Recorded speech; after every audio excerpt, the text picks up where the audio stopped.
बच्चों, my self Roshan Kumar, your mathematics faculty. हम लोग आज ANTS पेपर 5 का सॉल्यूशन करेंगे मैथमेटिक्स के अंदर। आई होप कि आपका एग्जाम अच्छा गया होगा और कंटिन्यूसली इंप्रूव करते रहिए एग्जाम में। जेईई मेंस का एग्जाम काफी नजदीक है और डे बाय डे इंप्रूवमेंट करते रहिए। तो उसी के संदर्भ में ये जो टेस्ट हुआ है उसका अपन सॉल्यूशन एक बार देख लेते हैं। तो लेट्स स्टार्ट। पहला जो क्वेश्चन है हमारा 51 नंबर क्वेश्चन। देखिए इसमें कह रहा है कि the value of sine 70 degree into cot 10 degree into cot 70 degree -1 जिसका वैल्यू इवेल्युएट करना है। तो चलिए स्टार्ट करते हैं। साइन 70 डिग्री और यहाँ पर जो हमारा कॉट 10 डिग्री, इसको कॉस और साइन में कन्वर्ट कर लेते हैं। डेट मीन्स की cos 10 degree divided by sign 10 degree and into और इसको भी हम साइन कॉस में कन्वर्ट कर लेते हैं। तो ये आ जाएगा आपका cos 70 degree divided by sign 70 degree और माइनस का 1 आ जाएगा इस तरीके से। इसमें एलसीएम लेके इसको सिंप्लीफाई करते हैं। So this will become sign 70 degree. तो देखिए यहाँ पर एलसीएम इसका आ जाएगा साइन 10 डिग्री इंटू ये आपका 70 डिग्री है बेसिकली, इंटू साइन 70 डिग्री। ये हमारा एलसीएम आ रहा है। यहाँ पर अगर देखें तो इस तरफ आ जाएगा आपका cos 10 degree into cos 70 degree minus और ये वाला टर्म आपका सिंप्लीफाई होके आ जाएगा यहाँ पे sine 10 degree into sine 70 degree, कुछ ऐसा। अब देखिए यहाँ पर जो न्यूमरेटर में जो टर्म है cos 70 degree into cos 10 degree minus sine 70 into sine 10 degree, ये अपने आप में एक फॉर्मूला है आपका कॉस a प्लस बी का। तो ये बन जाएगा हमारा sine 70 degree into cos a plus B, that is 10 plus 70 यानी 80 डिग्री, ऐसा बन जाएगा। और डिवाइडेड बाय ये हमारा आ रहा है साइन, ये आ रहा है sine 10 degree into sine 70 degree, ऐसा। इसको सिंप्लीफाई कर लेते हैं। तो साइन 70 से साइन 70 ये वाला टर्म कैंसिल आउट हो जाएगा। तो बचेगा हमारा cos 80 हमारा आ जाएगा साइन 10 के ही बराबर। सो साइन 10 और डिवाइडेड बाय साइन 10, इसको अगर हम सिंप्लीफाई करें तो ये आपका कैंसिल आउट होके 1 बन जा रहा है। अगर हम ऑप्शन में देखें तो 1 जो है ऑप्शन सी में है। सो 51 का जो आंसर होगा वो हमारा सी पार्ट हो जाएगा। Moving forward, our next question is, ये दिया हुआ है हमारा product of all the solution of the equation. ये हमारे पास यहाँ पे इक्वेशन दिया हुआ है, इसका सॉल्यूशन निकालना है, यानी इसके रूट्स का प्रोडक्ट निकालना है, यानी x के जो वैल्यू जिसको सेटिस्फाई कर रहे हैं उनका प्रोडक्ट हमसे पूछा गया है। तो नेक्स्ट क्वेश्चन देख लेते हैं। 52 में जो है वो आ रहा है आपका, पहले इस इक्वेशन को हम लिख लेते हैं। तो ये आ जाएगा e to the power 5 times log base x और यहाँ पे इसका स्क्वायर प्लस का 3 और राइट हैंड साइड में है x टू द पावर 8। और डेफिनेशन के अकॉर्डिंग देखें तो x पॉजिटिव है। तो इस बात का भी हम जब सॉल्यूशन करेंगे तो ध्यान रखेंगे, ठीक है। हम बेस e पे दोनों तरफ log ले लेते हैं। तो ये बन जाएगा log base e to the power, ये पूरा टर्म इस प्रकार से, और ये हमारा इस तरफ आ जाएगा log base e x to the power 8। अब यहाँ पर जो टर्म है यानी ये पूरा टर्म लॉग के प्रॉपर्टी के अकॉर्डिंग बाहर आ जाएगा, यानी ये आप लिख सकते हैं 5 इंटू लॉग बेस ex का स्क्वायर प्लस का 3 और राइट हैंड साइड में लॉग से 8 बाहर आ जाएगा। तो 8 इंटू लॉग बेस ex, ऐसा। लॉग बेस ex को t एज्यूम कर लेते हैं सपोज। तो log बेस ex हमारा आ गया t। तो यहाँ से t में क्वाड्रेटिक बन रहा है, डेट मीन्स कि 5 into T square minus 8 times t और प्लस का 3 इक्वल टू 0। इसका जो रूट होगा सपोज वो t1 और t2 है। तो रूट का जो प्रोडक्ट होगा t1 इंटू t2, रूट का सम निकालते हैं पहले। तो रूट का सम कितना आ जाएगा, t1 प्लस t2, इसका वैल्यू आ जाएगा माइनस b बाई a यानी 8/5। अच्छा, ये जो t का वैल्यू है लॉग में जनरली क्या होता है, जैसे इसके t1 और t2 का सम इतना आया है तो इस तरीके से आप कह सकते हैं हम कि log बेस e, सपोज इसका रूट जो है एक्चुअल जो इक्वेशन है इसका रूट सपोज x1 और x2 है। तो इस तरीके से अगर हम वैल्यूज जो निकाले हैं तो वैल्यूज आपका log बेस e x1 और प्लस का log बेस e x2 यानी t1 और t2 का वैल्यू यही रहा होगा। उसका सम बेसिकली हम लोगों ने निकाल लिया, तो इसका वैल्यू निकाल चुके हैं 8/5। जब इसका वैल्यू 8/5 है तो अब देखिए यहाँ से आ जाएगा log base e x1 into x2 equals to 8/5। तो यहाँ से अगर हम x1 इंटू x2, एक्चुअल जो इक्वेशन था उसका रूट को हमने माना x1 इंटू x2, तो उसके अकॉर्डिंग रूट्स का जो गिवन इक्वेशन का जो रूट है उनका प्रोडक्ट x1 इंटू x2 है। डेट मीन्स कि x1 इंटू x2 जो है वो आ जाएगा e to the power 8/5, e to the power 8/5। तो अगर आप देखें यहाँ पे e टू दी पावर 8/5 इसके रूट का प्रोडक्ट आया, और क्वेश्चन में हमसे प्रोडक्ट ऑफ रूट ही पूछा गया था, यानी इसका जो सोल्यूशन है यही आ जाएगा। तो product of root is e to the power 8/5। अगर हम ऑप्शन में देखें तो डी पार्ट इसको सेटिस्फाई कर रहा है, डेट मीन्स कि option D is the right answer. तो इस क्वेश्चन के लिए हमारा जो आंसर है वो क्या आ गया, डी पार्ट। अगला क्वेश्चन देख लेते हैं। नेक्स्ट क्वेश्चन है अगेन एक बेसिक मैथ्स के ऊपर मॉड्यूलस का क्वेश्चन है, जो कि है the sum of the square of the all the roots of equation this one is. इसके स्क्वायर का सम हमसे पूछा गया है, रूट्स के स्क्वायर का सम। तो 53 नंबर क्वेश्चन में अगर आप देखें तो क्वेश्चन में क्या दिया हुआ है कि एक्स स्क्वायर प्लस और mod of 2x minus 3 and -4 equal to 0 ये दिया हुआ है। अब इसको अगर हम इस मॉड्यूलस इक्वेशन को सॉल्व करें तो क्रिटिकल पॉइंट निकाल लेते हैं, यानी मॉड के अंदर जो टर्म दिया गया है ये वाला टर्म, इसको 0 कर देते हैं, दिया जाएगा आपका x इक्वल टू 3/2।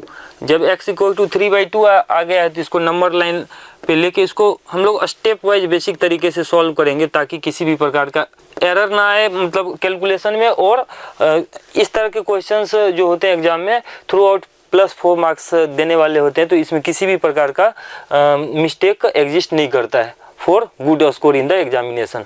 तो अगर हम देखें यहाँ पे इसको प्लस और माइनस दो इंटरवल में ब्रेक कर लेते हैं, तो केस वाइज बात करते हैं। देखिए case 1, if x greater then 3/2, अगर x का वैल्यू 3/2 से ज़्यादा हो तो ये मोड पॉजिटिव साइन के साथ ओपन होगा, तो ये आ जाएगा हमारा x स्क्वायर प्लस का 2x माइनस 3 और माइनस का 4 इक्वल टू 0। इसको सिंप्लीफाई करते हैं तो x स्क्वायर प्लस का 2x माइनस 7 इक्वल टू 0। तो यहाँ से x का जो वैल्यू है हम यहाँ पे क्वाड्रेटिक का फॉर्मूला लगा के निकाल लेते हैं फॉर्मूला से, बिकॉज इसका d जो है इरेशनल है तो परफेक्ट स्क्वायर नहीं है, तो इस वजह से इसका फॉर्मूला से ही सॉल्व कर लेते हैं। x equal to -b plus minus root over b square यानी 2 का स्क्वायर 4 माइनस 4ac यानी 28 डिवाइडेड बाय 2a ऐसा। तो x का जो वैल्यू है ये आ जाएगा x equal to -2 plus minus, और यहाँ से आ रहा है रूट ओवर 32। रूट 32 को क्या लिख सकते हैं हम लोग 4 इंटू √2 डिवाइडेड बाई 2। तो x का दो वैल्यू आ रहा है, एक वैल्यू हमारा आ रहा है -2 माइनस, अच्छा इसको सिंप्लीफाइड फॉर्म में लिख लेते हैं, तो ये आ जाएगा -1 माइनस 2√2, और x का जो दूसरा वैल्यू है वो आ जाएगा -2, सॉरी ये तो हमारा -1 था ये वाला टर्म, तो ये आ रहा है -1 एंड प्लस का 2√2, -1 प्लस का 2√2। अच्छा हमने कंडीशन क्या लगाया था x ग्रेटर देन 3/2, यानी x जो है यहाँ पे पॉजिटिव है जबकि ये वाला वैल्यू x यहाँ से नेगेटिव आ रहा है, इस वजह से ये वाला केस रिजेक्ट हो जाएगा। पहले वाले केस से हमारा जो सोल्यूशन है ये आया है, तो x का जो वैल्यू है फिलहाल के लिए केस 1 से हमारे पास ये आया है। अब केस 2 की बात करते हैं हम लोग। केस 2 में देखिए क्या है, when case 2 if x less then 3/2, x का वैल्यू अगर 3/2 से कम है तो ये मोड नेगेटिव साइन के साथ ओपन होगा, तो ये आ जाएगा x square minus 2x minus minus plus का 3 और माइनस का 4 इक्वल टू 0 ऐसा। तो ये आ जाएगा x स्क्वायर माइनस का 2x माइनस 1 इक्वल टू 0। तो क्वाड्रेटिक को फिर से सॉल्व करते हैं तो x आ जाएगा -b यानी 2 plus minus root over b square यानी 4 माइनस का 4ac से इतना आ जाएगा और डिवाइडेड बाई 2। यहाँ से भी दो वैल्यूज आ रहे हैं, x equal to 2 plus minus x equal to 2 plus minus 2√2 और डिवाइडेड बाई 2 ऐसा। तो यहाँ से अगर हम देखें 2 से डिवाइड करके तो x का वैल्यू एक आ रहा है 1 प्लस √2 एंड दूसरा वैल्यू जो आ रहा है x का 1 माइनस √2 ऐसा। अब देखिए क्वेश्चन में हमने क्या लिखा था, x 3/2 से ज़्यादा कम था, ये तो 3/2 से ज़्यादा लग रहा है, तो ये वाला केस रिजेक्ट हो जाएगा और यहाँ से जो सोल्यूशन आएगा ये आ जाएगा। तो ये जो वैल्यू आया है आपका x का वैल्यू 1 माइनस, यहाँ से ये लिखा गया है 1 माइनस 1 माइनस रूट 2। क्वेश्चन में हमसे पूछा गया था कि रूट का जो स्क्वायर का सम निकालना है, तो रूट का स्क्वायर का सम, पहले रूट यहाँ पे मान लेते हैं ये x1 है, तो x1 का स्क्वायर यहाँ से कितना आ जाएगा, इसका स्क्वायर लिखिए तो ये आ जाएगा 1 प्लस 2 रूट 2 का स्क्वायर 8 और माइनस का 2ab से माइनस का 4 रूट 2 ऐसा। और दूसरा जो यहाँ वैल्यू आया है इसका स्क्वायर, इसको सपोज x2 मान लेते हैं, तो x2 का स्क्वायर जो है वो आ जाएगा 1 प्लस रूट 2 का स्क्वायर 2 माइनस 2 रूट 2। दोनों को ऐड कर देते हैं, तो ऐड करने से जो हमारा आंसर आएगा, इन दोनों को ऐड करके तो ये आ रहा है आपका x1 square plus x2 square. इसका वैल्यू डायरेक्टली हम लिख देते हैं, तो देखिए ये आ रहा है माइनस 6 रूट 2 और माइनस 6 रूट 2 और 8 प्लस 1 9 प्लस 3 12, यानी इसका वैल्यू आ रहा है 12 माइनस 6 रूट 2। तो 6 कॉमन करके आप लिख सकते हैं इसको 6 into 2 minus root 2, 6 into 2 minus root 2 ऐसा हमने डायरेक्टली ऐड कर दिया। तो इसके रूट का जो स्क्वायर का सम था वो आ रहा है 6 इंटू 2 माइनस रूट 2। अगर हम ऑप्शन में देखें तो 6 इंटू 2 माइनस रूट 2 जो है ऑप्शन ए में है। सो 53 नंबर क्वेश्चन का जो आंसर हो जाएगा वो option A. So option A is the right option for the question number 53। Again next question आ रहा है अपने पास, एक क्वाड्रेटिक इक्वेशन से एसोसिएटेड है, इसके बारे में बात कर लेते हैं। तो 54 नंबर क्वेश्चन में देखिए, 54 नंबर क्वेश्चन कह रहा है कि suppose a b denote the distinct real roots of the quadratic polynomial. ये क्वाड्रेटिक पॉलिनोमियल दिया जिसका ए और बी रूट है। एंड दूसरा जो है आपके पास सी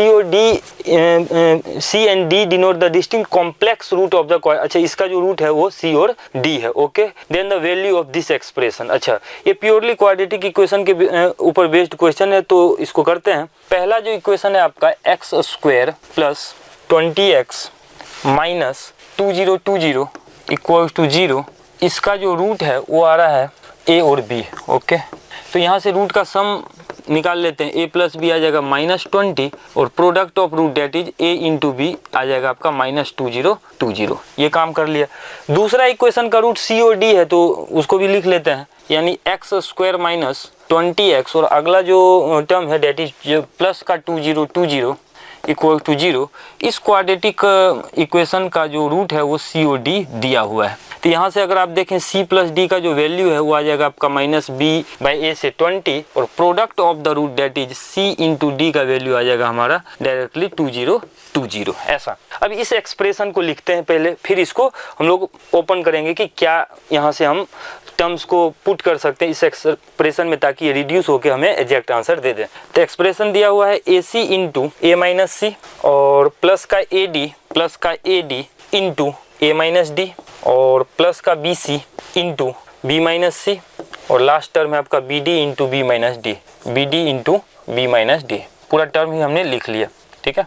अच्छा यहाँ पर देखिए, इसको जब ओपन कीजिएगा तो ये आ जाएगा simply a into A that is A square C minus A C square plus similarly यहाँ से आपका A square D minus A D square plus B square C minus B C square और plus का B square D minus का B D square. ऐसे करके हमने इसको प्रॉपरली ओपन कर लिया, ठीक है। अब देखिए यहाँ से टर्म वाइज बात करते हैं हम लोग। यहाँ से ए स्क्वायर कॉमन दिख रहा है तो इसको लिख सकते हैं आप A square into C plus D.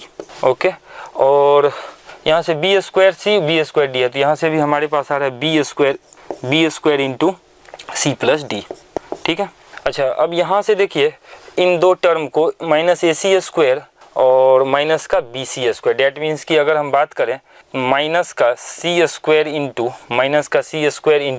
A plus, यहाँ से इन दो टर्म में माइनस का सी स्क्वायर कॉमन कीजिएगा तो ए प्लस बी बच जाएगा। या इसको इस तरीके से आप लिख सकते हैं माइनस ए प्लस बी इंटू सी स्क्वायर, एक ही बात है ना। यहाँ माइनस बाहर कर लिया तो ए बच गया और बी बच गया तो ए प्लस बी इंटू सी स्क्वायर। अच्छा लास्ट टर्म क्या बच रहा है, इन दो टर्म की बात कर लेते हैं। तो यहाँ पर अगर हम देखें तो ये फिर से माइनस ए प्लस बी कॉमन आ रहा है आपका ए प्लस बी और यहाँ बन रहा है हमारा डी स्क्वायर। चलिए अब वैल्यूज को पुट करते हैं। तो यहाँ से आ रहा है आपका सी प्लस डी का वैल्यू हमने निकाला था 20, यानी this will become 20 a square. C plus d का वैल्यू अगेन यहाँ पे प्लस का 20 बी स्क्वायर।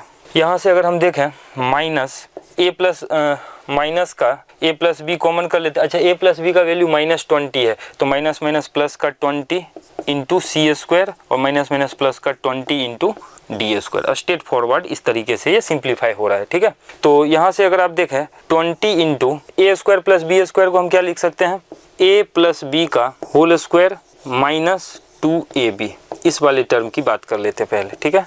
सिमिलरली यहाँ पर अगर आप देखें तो प्लस का 20 इंटू इसको क्या लिख सकते हैं, c प्लस डी का स्क्वायर माइनस का 2 टाइम्स c इंटू डी, कुछ इस प्रकार से, ठीक है। फिर से वैल्यूज वगैरह को सब्स्टिट्यूट करते हैं तो देखिए ये आ जाएगा 20 इंटू सी प्लस डी का वैल्यू हमने निकाल रखा है, सॉरी ए प्लस बी का वैल्यू निकाल रखा है -20 का स्क्वायर 400। अच्छा, और इसके प्रोडक्ट की बात करें तो इसका वैल्यू निकाल रखे हैं -2020, तो ट्वाइस ऑफ 2020, तो माइनस माइनस प्लस का इसका डबल यानी 4040 आ जाएगा, 4040 प्लस 20 इंटू, अच्छा यहाँ पर देखिए c प्लस डी का स्क्वायर, तो c प्लस डी का स्क्वायर, c प्लस डी का वैल्यू 20 है, तो अगेन ये आ जाएगा आपका 20 का square 400 minus twice of c into D, तो इसका वैल्यू अब की बारी आ जाएगा आपका माइनस का 4040। प्रॉपरली इसको अगर हम सिंप्लीफाई करें तो इसको सिंप्लीफाई करने से देखिए क्या आ जाएगा, सिंप्लीफाइड फॉर्म में लिख ही लेते हैं, यहाँ पर तो जगह नहीं बच रहा है, चलो नेक्स्ट पेज ले लेते हैं या एक स्टेप यहाँ पे लिख के आगे बढ़ते हैं ना। तो देखिए ये आ रहा था इस तरीके से इतना, तो ये वैल्यू आ जाएगा आपका इक्वल्स टू 20 टाइम्स, 20 तो कॉमन ही आ रहा है, 20 टाइम्स ये आ रहा है आपका 4040 प्लस 400 यानी 4440 माइनस यहाँ से ये आपका 400 सब्ट्रैक्ट होके ये आ जाएगा आपका 3640, ठीक है। नेक्स्ट पेज ले लेते हैं या यहीं पे लिख सकते हैं ना, ये आ जाएगा आपका 20 इंटू, अब देखिए थोड़ा सा कैलकुलेशन था इसमें और इसमें ये सब्ट्रैक्ट करेंगे तो ये 800 आ रहा है ना, 800 को 20 से मल्टीप्लाई करेंगे तो 16 और इसके आगे 00, यानी इसका जो आंसर है 16,000 आ रहा है, 16,000 ऑप्शन में है, यानी option D is the right answer. तो 54 नंबर क्वेश्चन के लिए अगर हम ऑप्शन देखें तो ये आ रहा है ऑप्शन नंबर डी। तो चलिए मूविंग फॉरवर्ड नेक्स्ट क्वेश्चन, अगला क्वेश्चन पे आते हैं हम लोग। 55 नंबर क्वेश्चन में देख रहे हैं दिया हुआ है कि x जो है आपका सेकेंड क्वाड्रेंट π/2 से 3π/4 के बीच में है और इस एक्सप्रेशन का वैल्यू मांग रहा है, that is cos inverse 12/13 into cos x plus 5/13 into sin x, ठीक है। तो इसमें एक काम करते हैं, देखिए let 12/13 equals to cos alpha, एक दूसरा टर्म मान लेते हैं इसको cos एल्फा, तो 5/13 अपने आप आ जाएगा, 5/13 विल बिकम sin एल्फा, अपने आप ये टर्म आपका बन जाएगा, ठीक है। इनका वैल्यू यहाँ पे हम सब्स्टिट्यूट कर देते हैं तो ये आ जाएगा cos इनवर्स, अब देखिए यहाँ आ रहा है आपका cos alpha into cos x plus sin alpha into sin x, ऐसा। तो यहाँ से आ जाएगा हमारे पास ये cos inverse cos A cos B plus sin A sin B, इसका वैल्यू क्या आ जाएगा cos A minus B, cos x minus alpha या एल्फा माइनस एक्स एक ही बात है, ठीक है। अच्छा, ये जो वैल्यू है x माइनस एल्फा ये हमारा cos के डोमेन के अंदर आ जाएगा, यानी डायरेक्टली आप, क्योंकि यहाँ पर ना x तो भले ही π/2 से 3π/4 के बीच में, उसमें से हम ये घटा रहे हैं तो इसका वैल्यू आप डायरेक्टली लिख सकते हैं cos इनवर्स cos x यानी x माइनस एल्फा इसका वैल्यू आ रहा है, x माइनस एल्फा आ रहा है। अच्छा, एल्फा निकालना हमें, तो एल्फा इधर 10 के टर्म में दिया हुआ है, ओके। तो देखिए जब sin एल्फा इतना है, cos एल्फा इतना है, तो 10 एल्फा आप निकाल सकते हैं, तो 10 एल्फा का जो वैल्यू है वो आ जाएगा परपेंडिकुलर अपॉन बेस यानी 5/12। परपेंडिकुलर यहाँ से देखिए साइन के हिसाब से बात कर लेते हैं, ये हमारा परपेंडिकुलर है, ये हाइपोटेनस है, तो बेस आ जाएगा 12। 10 एल्फा यहाँ से डायरेक्टली दिख रहा है 5/12 आ रहा है, तो एल्फा कितना आ जाएगा 10 इनवर्स 5/12, इसका वैल्यू यहाँ पुट कर दीजिए तो हमारे पास फाइनली ये आंसर आ जाएगा x माइनस 10 इनवर्स 5/12। अगर ऑप्शन में देखें तो x माइनस 10 इनवर्स 5/12 जो है ऑप्शन डी में है, so option D is the right answer for the question number 55। तो 55 का आंसर डी आ गया, ठीक है। नेक्स्ट क्वेश्चन, तो नेक्स्ट क्वेश्चन की तरफ बढ़ते हैं भाई। 56 जो क्वेश्चन क्या रहा है, using the principal values of the inverse trigonometric function the sum of the maximum and the minimum value of this expression. ऐसे क्वेश्चन हम लोग क्लास में रेगुलर बेसिस पे किए रहते हैं, कई बार साइन इनवर्स में रहता है या टेन इनवर्स कॉट इनवर्स में, और जेईई मेंस में ये ऐसे क्वेश्चन फ्रीक्वेंटली पूछे जा रहे हैं। ठीक है, तो इसको चलिए एक बार सिंप्लीफाई कर लेते हैं और देखिए इसमें किस तरीके से सॉल्व करते हैं। एक तो आप एक तरीके से अप्लाई कर सकते हैं इसको परफेक्ट स्क्वायर करके, हम दूसरा एक तरीका से इसको आंसर लाते हैं। वो क्या है कि एंड पॉइंट और सिमेट्री से, है ना। एंड पॉइंट और सिमेट्री का मतलब क्या है, पहले एक्सप्रेशन को लिखिए। देखिए इसमें क्या कह रहा है कि 16 इंटू सेक इनवर्स एक्स का स्क्वायर और प्लस का कोसेक इनवर्स एक्स का स्क्वायर, इसका मैक्सिमम और मिनिमम वैल्यू निकालना है। तो ऐसा अगर इसका डोमेन देखें तो दोनों का ही डोमेन माइनस इनफाइनाइट से -1 और 1 से इनफाइनाइट है। सिमेट्री की बात करें, सिमेट्री का मतलब ये है कि दोनों का वैल्यू जिस पॉइंट पे सेम आ रहा हो, वो वैल्यू है आपका 1/√2 पे। तो 1/√2 पे ये भी π/4 देगा, ये भी π/4 देगा। तो एक तो वैल्यू आपका x = 1/√2 पर अपन चेक कर लेंगे, माइनस इनफाइनाइट पे चेक कर लेंगे, से 1 तक इसका डोमेन था, यूनियन 1 से इनफाइनाइट, इसके डोमेन पे ही चेक कर लेते हैं, यहीं से आंसर आ जाएगा आपका। देखिए इनफाइनाइट रखेंगे क्योंकि इसका मिनिमम और मैक्सिमम वैल्यू जो यानी क्लोज इंटरवल में इसका मिनिमम और मैक्सिमम वैल्यू आया होगा, जिसको ऐड करके एग्जैक्ट वैल्यू लिखा गया है, तो ये इनफाइनाइट वाले पार्ट पर तो हम लोग आंसर नहीं देने वाले हैं, है ना। अब बचा 1 और -1 पे। ठीक है, तो -1 पे अगर हम वैल्यू निकालें तो ये कितना आ जाएगा, देखिए -1 पे आ जाएगा हमारा 16 इंटू सेक इनवर्स -1 यानी पाई का स्क्वायर, पाई ही आ जाएगा। और यहाँ से ये कितना आ जाएगा हमारा सेक इनवर्स एक्स का वैल्यू आपका 1 पे पहले निकाल लेते हैं ना। देखिए 1 पे जो वैल्यू आएगा, एक्स का वैल्यू जब हम 1 पुट करेंगे, एक्स का वैल्यू 1, तो इस एक्सप्रेशन का वैल्यू आ जाएगा 16 इंटू सेक इनवर्स 1 0 और प्लस का ये π/2 का स्क्वायर यानी π²/4। ठीक है, तो यहाँ से हमारे पास इसका वैल्यू आ रहा है 4π²। अगर हम मैक्सिमम वैल्यू के लिए देखें, x का वैल्यू -1 पे, अब चेक कर लेंगे वो मैक्सिमम है कि मिनिमम है। -1 पे ये वैल्यू देगा हमारा -π यानी 16 इंटू -π का स्क्वायर π², और ये आपके पास देगा कोसेक इनवर्स x जो है π/2 का स्क्वायर, तो ये आ जाएगा आपका π²/4। तो π²/4 आ रहा है, तो यहाँ से ये आ जाएगा हमारा 16 इंटू 5π²/4, तो इसका वैल्यू आ रहा है आपका 20π²। तो मेरे ख्याल से ये आपका मैक्सिमम वैल्यू आ रहा है और मिनिमम वैल्यू इस पे नहीं आ रहा है, मिनिमम वैल्यू इस पे आ रहा है। x का वैल्यू जब 1/√2 रखेंगे तो x का वैल्यू 1/√2 पे ये π/4 आएगा, निकाल ही लेते हैं। तो देखिए इसका वैल्यू आ जाएगा इस केस में 16 इंटू 1/√2 पे π/4 का स्क्वायर, तो π²/16 और प्लस का π²/16। तो यहाँ से जो वैल्यू आ जाएगा 16 इंटू 2π²/16, सिंप्लीफाई कर रहे हैं तो हमारा ये वैल्यू आ रहा है 2π²। तो इस एक्सप्रेशन का जो मैक्सिमम और मिनिमम वैल्यू की अगर हम बात करें तो मैक्सिमम वैल्यू तो हमने देखा कि 20π² था, और मिनिमम वैल्यू की अगर हम बात करें तो मिनिमम वैल्यू आ गया आपका 2π²। दोनों का सम पूछ रहा है, तो मिनिमम और मैक्सिमम का जो सम है 20 + 2 दैट इज 22π² आता हुआ दिख रहा है। सो यही हमारा आंसर हो जाएगा। अगर हम ऑप्शन की तरफ देखें तो ऑप्शन सी में ये ऑप्शन फिट हो रहा है, तो option c is the right answer. तो 56 का आंसर आ गया हमारा ऑप्शन नंबर सी। तो अगला क्वेश्चन की तरफ बढ़ते हैं भाई। अगला क्वेश्चन है 57 में। 57 में क्या कह रहा है कि if limit this one extending to infinity है इक्वल टू 4, देन। अच्छा, इसको सॉल्व करने के लिए या तो आप एलसीएम लेके प्रॉपर तरीका से एक्सटेंडिंग टू इन्फिनिटी पे सॉल्व कर सकते हैं, अदरवाइज हम लोग जनरली क्या करते हैं, x को 1/x से रिप्लेस कर देंगे तो लिमिट का भी वैल्यू रिप्लेस होके एक्सटेंडिंग टू 0 हो जाएगा, और वहां से हम रिलेट करके कर सकते हैं। तो वही करते हैं हम, क्या करते हैं इस लिमिट के अंदर x को 1/x से रिप्लेस कर देते हैं, तो ये लिमिट बन जाएगा हमारा, पहले क्या था एक्सटेंडिंग टू इन्फिनिटी था, तो अब एक्सटेंडिंग टू 0 हो जाएगा, और हर एक टर्म में x के ऊपर 1/x रख दीजिए। ये आ जाएगा 1/x का स्क्वायर प्लस का 1/x प्लस का 1 और डिवाइडेड बाय 1/x प्लस का 1 माइनस यहाँ से आ जाएगा आपका a/x और माइनस का b।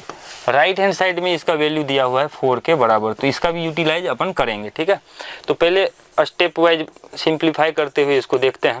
तो देखिए यहाँ एलसीएम लेंगे तो यहाँ ऊपर वाले पार्ट से x² आ जाएगा एलसीएम, यानी 1 + x + x² divided by x + 1 divided by x minus, यहाँ से भी एलसीएम ही ले लेते हैं, तो ये आ जाएगा माइनस बाहर रखे a प्लस बी एक्स, इस तरीके से इक्वल टू 4 दिया हुआ है तो लिख लेते हैं, ठीक है।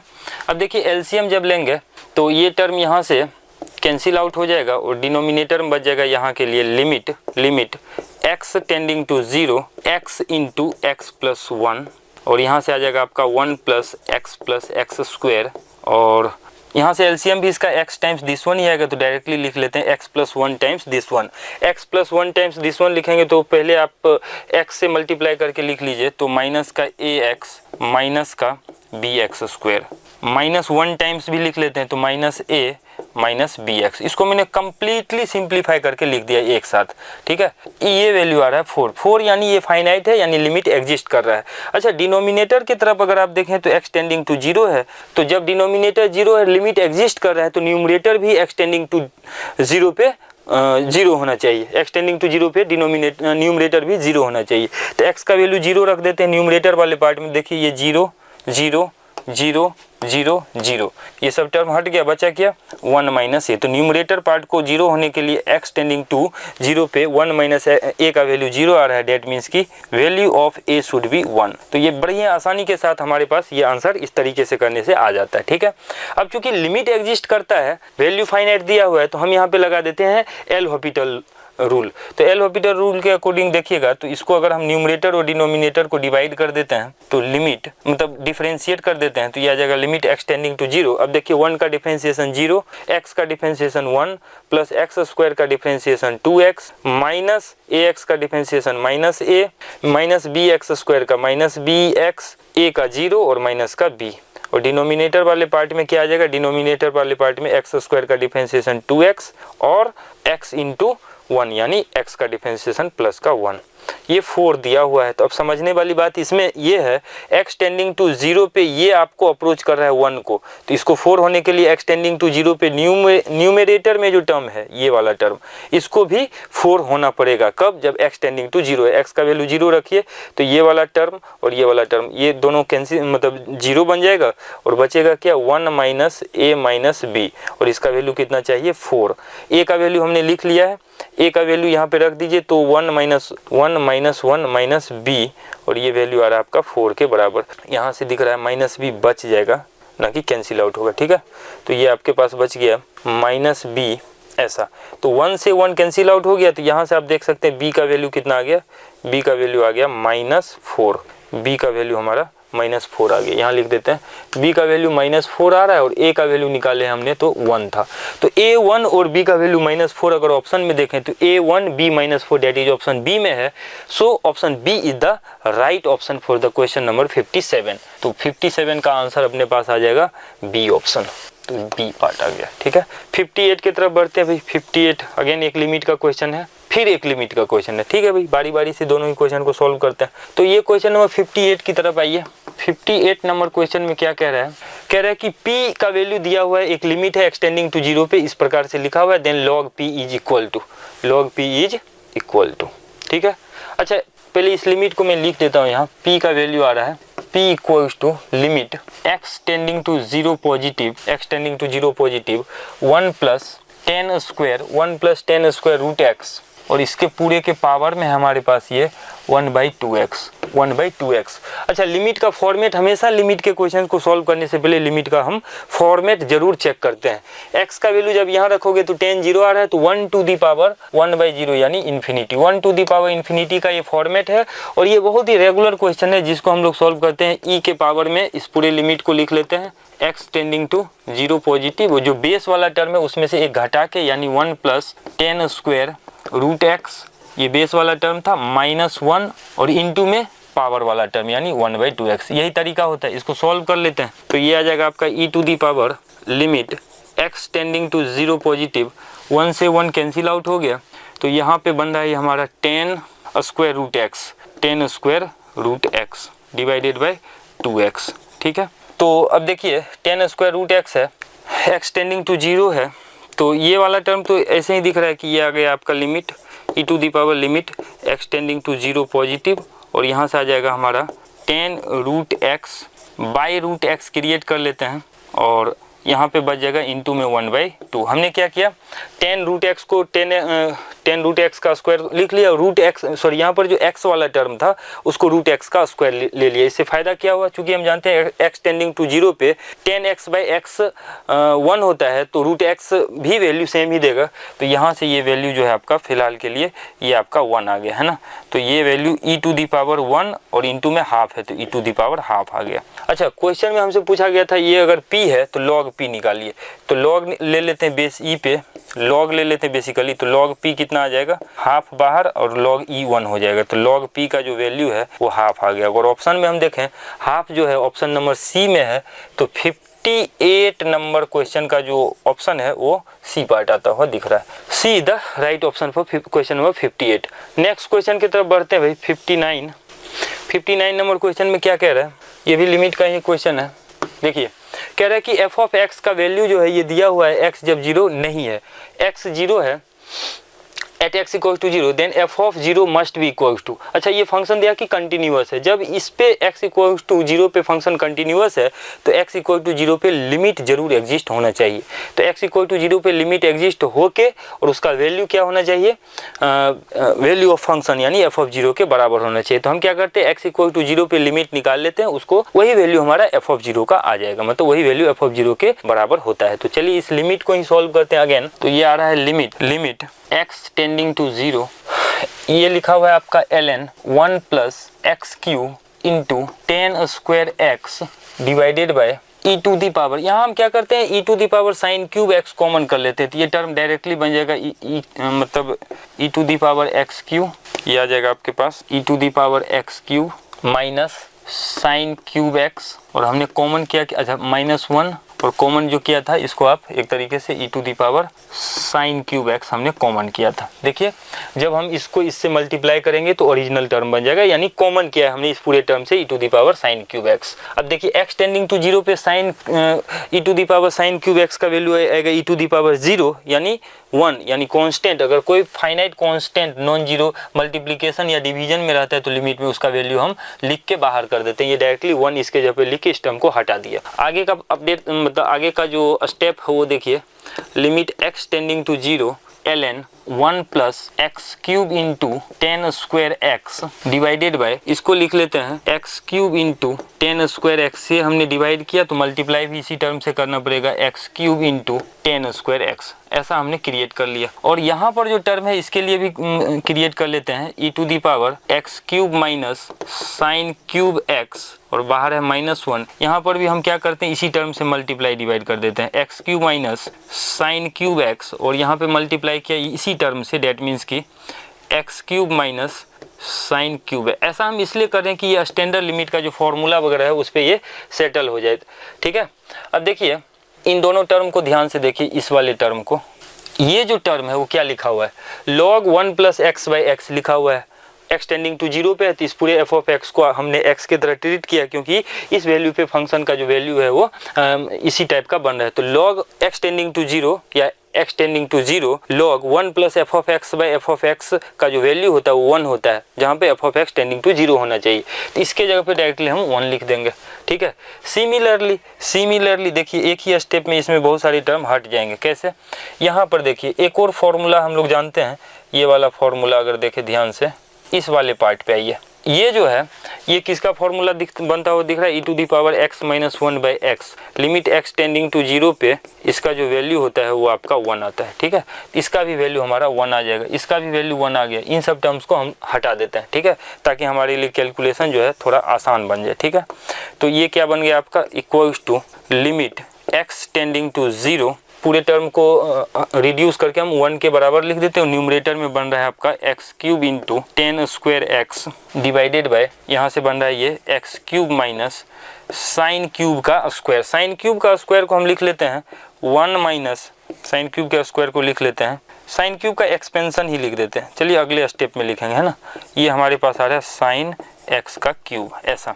अब देखिए यहाँ पर एक और काम करते हैं, एक्स पूरे टर्म को एक्स स्क्वायर से मल्टीप्लाई डिवाइड कर देते हैं, एक्स स्क्वायर से फिर से तो ये 10 वाला टर्म भी हट जाएगा। ये जो है आपका 10 square x by x square यानी 10x बाई एक्स का जो स्टैंडर्ड लिमिट है वो 1 होता है टेंडिंग टू 0 पे, तो ये टर्म कैंसिल आउट होकर 1 बच जाएगा। तो फिलहाल के हमारे पास जो टर्म बच रहा है वो बन रहा है लिमिट x टेंडिंग टू 0 और यहाँ आ रहा है x to the power 5 divided by x cube minus. अच्छा देखिए साइन एक्स का जो एक्सपेंशन है उसमें तो खूब सारे टर्म्स आएंगे, उनमें से पार्टिकुलर टर्म्स को लिख लेते हैं और हायर पावर आगे चल के रिड्यूस होकर अपने आप वो टेंडिंग टू 0 है तो 0 के बराबर हो जाएगा। तो साइन एक्स का एक्सपेंशन होता है x minus x cube by 3 factorial यानी x cube by 3 factorial that means की 6 और यहाँ पावर में आपका 3 लिखा हुआ है। ठीक है, इस तरीके से इसको आप लिख सकते हैं। ठीक है, एक्स क्यूब बाई 3 फैक्टोरियल। चलिए इसको सिंप्लीफाई करते हैं, इसको यहीं पे लिख के बताता हूँ। तो ये क्या आ जाएगा, इसका वैल्यू देखिए, ये आ जाएगा equals to limit x tending to 0 x to the power 5 है यहाँ पे। अब देखिए यहाँ पर जो है यहाँ पर जो टर्म्स बनेंगे वो क्या बनेंगे, एक तो एक्स क्यूब माइनस, अब यहाँ पे मेन काम है। ठीक है, और यहाँ से ऑब्जर्व करके हम टर्म्स को रिड्यूस करके एक लाइन में आंसर लिख सकते हैं, अदरवाइज आप कैलकुलेट करोगे तो काफ़ी ज़्यादा लेंथी पड़ जाएगा। ठीक है, यहाँ क्या है, ये ए क्यूब, तो ए क्यूब लिख लिया थोड़े समय के लिए, है ना।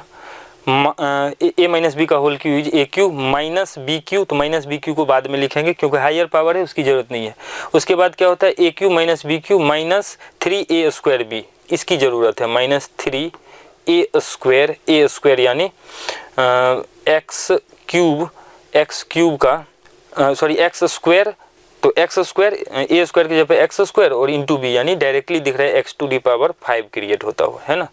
अच्छा 3a स्क्वायर बी यानी ये टर्म भी रहेगा और बाकी के टर्म से अपने को लेना देना नहीं है। क्यों, क्योंकि वो हायर पावर के वजह से आगे के टर्म्स जो है क्योंकि ज़्यादा पावर्स के हैं तो उसकी ज़रूरत नहीं है, वो अपने आप सेटल हो जाएगा, 0 की तरफ चला जाएगा। ठीक है, अच्छा और चूंकि ये ऐसा इसलिए लिख रहे हैं वो चीज़ भी आपको समझ में आ जाएगा। देखिए x का जो क्यूब है ये x क्यूब से x क्यूब कट गया तो बचा कितना हमारा माइनस माइनस प्लस का ये वाला टर्म। जब डिनोमिनेटर में यहाँ पे x5 है, ये x5 और आगे के टर्म में x के पावर 5 से ज़्यादा के टर्म्स हैं तो x to the power 5 common करेंगे तो ये x to the power 5 cancel out होकर यहाँ तो कांस्टेंट बच जाएगा, आगे के टर्म्स 0 हो जाएंगे। इसी वजह से हम ऐसा इसको डायरेक्टली लिख रहे हैं माइनस माइनस प्लस का 1/3/6 6 ऊपर चला जाएगा, डेट मीन्स की 6/3, तो आंसर आ जाएगा 2 के बराबर।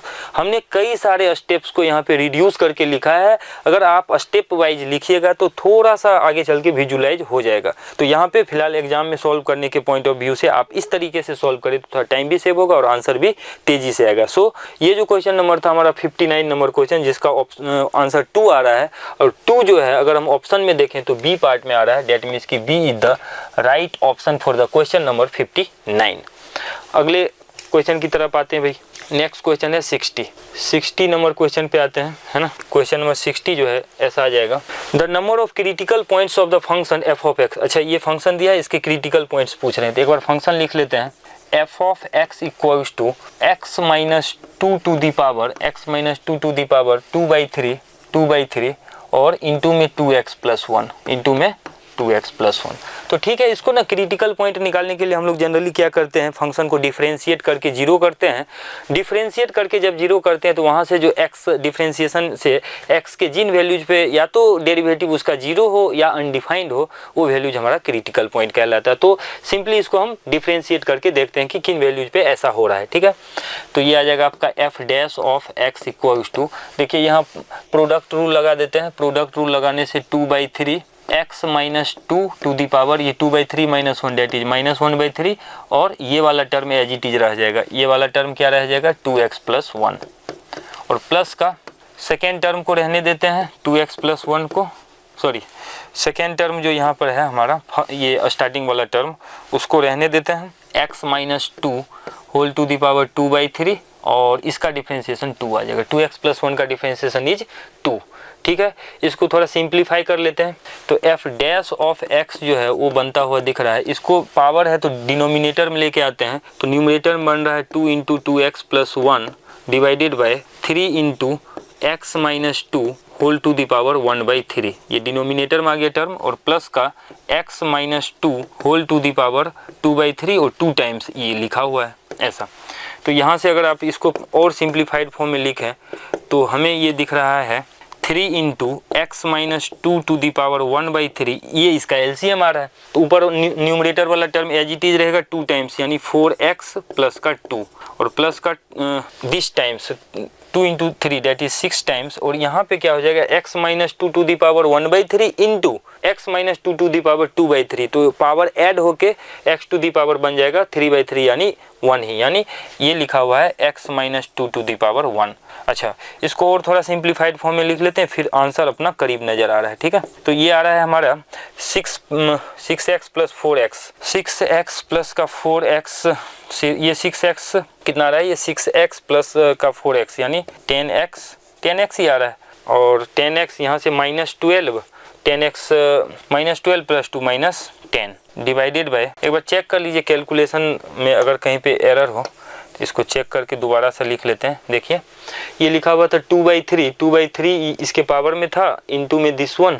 अच्छा, ये डिनोमिनेटर में आ गया तो यहाँ से 2/3 था, 3 टाइम्स दिस वन, ओके, तो ट्वाइस ऑफ ये बच गया 2x प्लस 1, ठीक है, और प्लस का x minus 2 to the power 2/3 2 times है, ओके, इसको जब हम 1 टाइम्स ही है तो इससे मल्टीप्लाई करेंगे तो ये वाला टर्म x माइनस 2 ही बन गया, और ये बन गया 3 इंटू 2 दैट इज 6। तो भाई यहाँ तक जब हम लोगों ने कैलकुलेशन किया तो इसका वैल्यू आ रहा है अभी तक में f dash of x equals to 6x plus 4x that is 10x और माइनस 12 प्लस 2 यानी minus 10 divided by 3 into x minus 2 whole to the power 1/3। इसको जीरो कीजिए तो एक तो क्रिटिकल पॉइंट मैंने जैसा कि बताया था, या तो डेरिवेटिव उसका जीरो हो यानी x का वैल्यू यहाँ से 10/10, यानी एक तो वैल्यू x का 1 पे जीरो आ रहा है और x का वैल्यू 2 पे अनडिफाइंड हो रहा है, जो कि क्रिटिकल पॉइंट वो भी कहलाता है। तो 2 क्रिटिकल पॉइंट्स आ रहे हैं। क्वेश्चन में क्या पूछ रहा था, number of critical point, number of critical point कितने हुए, 2 है। There are 2 critical points for the question for this function. तो ऑप्शन में अगर हम देखें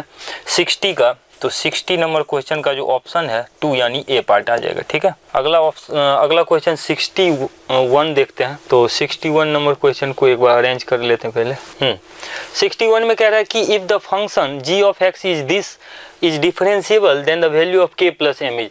अच्छा, ये फंक्शन g ऑफ x जो इसको प्रॉपरली हम पहले लिख लेते हैं 61 नंबर क्वेश्चन के लिए। तो 61 नंबर क्वेश्चन में देखिए ये दिया हुआ है g ऑफ x, ये एक फंक्शन डिफाइंड है और उसके लिए डेफिनेशन दिया हुआ है k times root over x plus 1, और यहाँ से दिया हुआ है आपका 0 less than equal to x less than equal to 3 और mx प्लस 2 और इसके लिए दिया है 3 less than x less than equal to 5, ऐसा डिफरेंशिएबल है। अच्छा, चूंकि ये फंक्शन डिफरेंशिएबल है तो ऑफ कोर्स ये क्या रहा होगा, कंटिन्यूअस भी रहा होगा। जब ये फंक्शन डिफरेंशिएबल है तो ये क्या रहा होगा, कंटिन्यूअस भी रहा होगा। तो x इक्वल टू 3 पे कंटिन्यूअस है यानी LHL और RHL इक्वल रहा होगा। तो LHL equals to R, left hand limit equals to right hand limit, limit के फॉर्म में भी लिख सकते हैं, डायरेक्टली दिख रहा है 3 यहाँ पे रख दीजिए, या इसको जब लिखिएगा तो ऐसे लिखना होगा limit x tending to 3 negative of this function f of x should be equals to limit x tending to 3 positive f of x, ऐसा लिखना होगा। अच्छा, x का वैल्यू 3, LHL के लिए आपके पास आ जाएगा k टाइम्स 3 रखिएगा तो 3 plus 1 4 square root of 4 is 2, LHL 2 आ गया। और RHL की बात करें तो यहाँ रख देते हैं 3, तो 3m और प्लस का 2 है ना, तो 2k ये वैल्यू आ रहा है 2k इक्वल्स टू 2k, ये इसी को इक्वेशन 1 मान लेते हैं।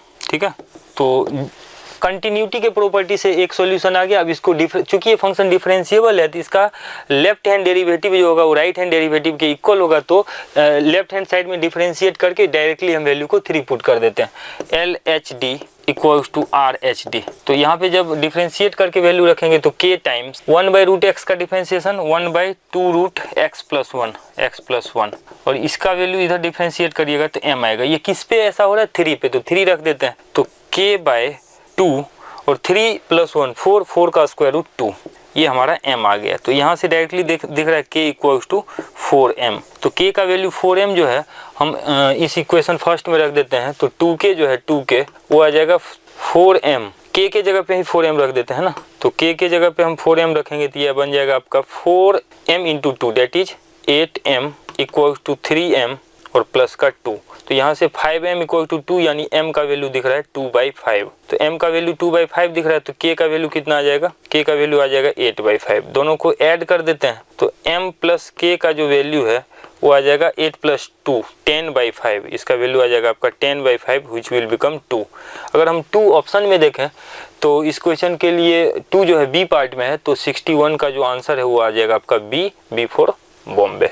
ठीक है, तो 61 नंबर क्वेश्चन हमारा सॉल्व हो चुका है। आगे बढ़ते हैं, क्वेश्चन नंबर 62 पे आते हैं। ठीक है, 62 पे क्वेश्चन जो दिया हुआ है देखिए उस पे क्या लिखा हुआ है। एफ के लिए डेफिनेशन दिया है और एक फंक्शनल इक्वेशन दिया हुआ है एफ ऑफ वाई जहाँ पे 0 नहीं है। If f dash of 1 is 2024 then. अच्छा, तो यहाँ से देखिए f of x by y जो है वो दिया हुआ है आपका f of x divided by f of y, ऐसा ये रिलेशन गिवन है।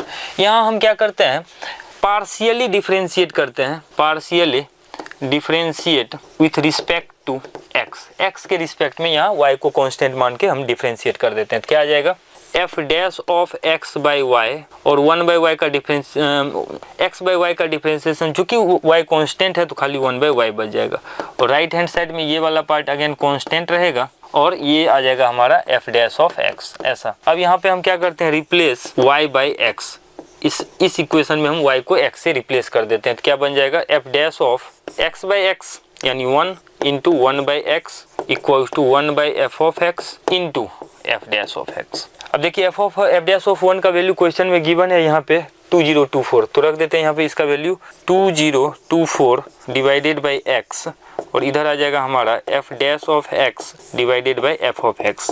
अगर हम इसको अरेंज क्रॉस मल्टीप्लिकेशन करके और अरेंज करके लिखें तो ये आ जाएगा x into F dash of x minus 2024 into F of x equal to 0। अगर हम ऑप्शन की तरफ देखें तो ये वाला जो ऑप्शन है आपका that is x into F dash of x into F dash of x और माइनस का 2024 into F of x is 0, option C में है। तो C is the right option for question number 62 का सी पार्ट आ चुका है हमारा। ठीक है, आगे बढ़ते हैं भाई, क्वेश्चन नंबर 63। क्वेश्चन नंबर 63 पे आते हैं, 63 देन 64। ठीक है, 2 इंटीग्रेशन के यहाँ पे क्वेश्चन है, तो चलिए 63 को सॉल्व करते हैं। Solution for the question 63। एक इंटीग्रेशन का क्वेश्चन है, लिखा हुआ है कि a to the power x into ln x plus ln a into, और इसको चाहे तो देखिए यहाँ लॉग के पावर में लिखा हुआ तो x को बाहर कर दीजिए, थोड़ा सिंपल रहेगा ये।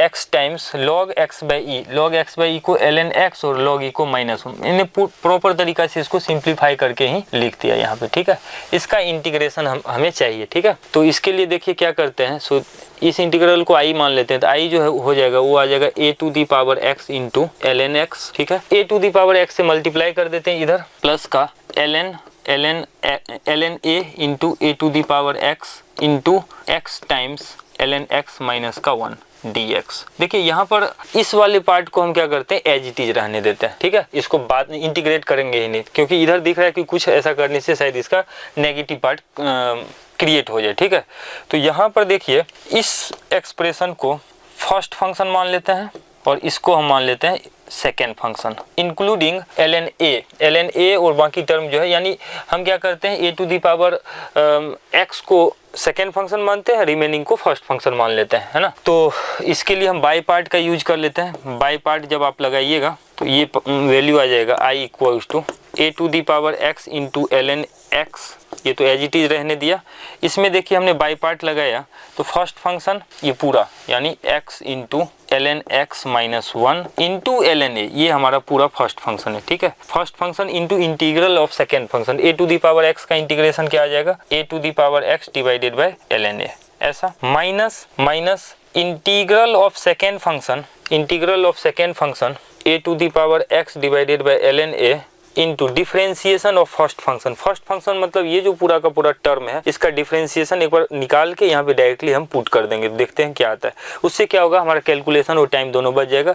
इसको डिफरेंशिएट करके यहाँ डायरेक्टली मैं पुट कर रहा हूँ, इसी स्टेप पे डिफरेंशिएट कर रहा हूँ। ठीक है, तो इसको जब आप डिफरेंशिएट करोगे तो ये वैल्यू आ जाएगा, देखिए ln a तो कॉन्स्टेंट ही है। खैर यहाँ पर हम क्या करते हैं, x का डिफरेंशिएशन 1 और ln x माइनस 1 को as it is plus ln a तो कांस्टेंट ही मतलब कॉमन ही कर लिया था, और x को रहने देते हैं, ln x माइनस 1 का डिफरेंशिएशन 1/x। ऐसा देखिए 1 माइनस 1 ये कैंसिल आउट होके प्रॉपरली अगर हम देखें तो ln a into ln x आ रहा है। किसका value ln x into ln आ रहा है? अगले टर्म का। यानी हमने अभी तक क्या देखा, इस फंक्शन को एज इट इज रखा, यहाँ पर ये जो टर्म था इसको हमने मान लिया सेकेंड फंक्शन और रिमेनिंग को मान लिया फर्स्ट फंक्शन। बाई पार्ट लगा दिया। बाई पार्ट लगाने से क्या होता है, बाई पार्ट में फर्स्ट फंक्शन को एज इट इज रहने देते हैं, एज इट इज रहने दिया, into integration of second function, second function का इंटीग्रेशन ये रहा, माइनस इंटीग्रेशन साइन इंटीग्रल के अंदर इंटीग्रेशन ऑफ सेकेंड फंक्शन यानी इसका इंटीग्रेशन एज इट इज लिख लिया, इनटू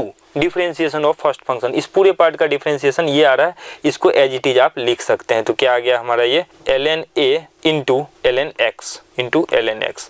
इससे क्या हो गया, हमारा बहुत ज्यादा कैलकुलेशन वाला पार्ट रिजॉल्व हो गया। देखिए ln a से ln a कैंसिल आउट हो गया, यहाँ से भी ln a into ln a cancel out हो गया। और खास बात देखिए, ये इंटीग्रल और ये वाला इंटीग्रल, या तो इसको इंटीग्रल बोलिए या हमने बेसिकली फर्स्ट फंक्शन इंटू यहाँ के बाद हमने दोबारा से इसमें बाई पार्ट लगा दिया। एक साथ भी लिखते तो इंटीग्रेशन में एडिशन ऐड करके इंटीग्रेट कीजिए या एक साथ इंटीग्रेट कर दीजिए, कोई फर्क नहीं पड़ता है। तो यहाँ से आपके पास ये रह गया और इसका वैल्यू जो है इसका हमने बेसिकली इसमें हमने बाई पार्ट लगा के ये लिखा था, है ना।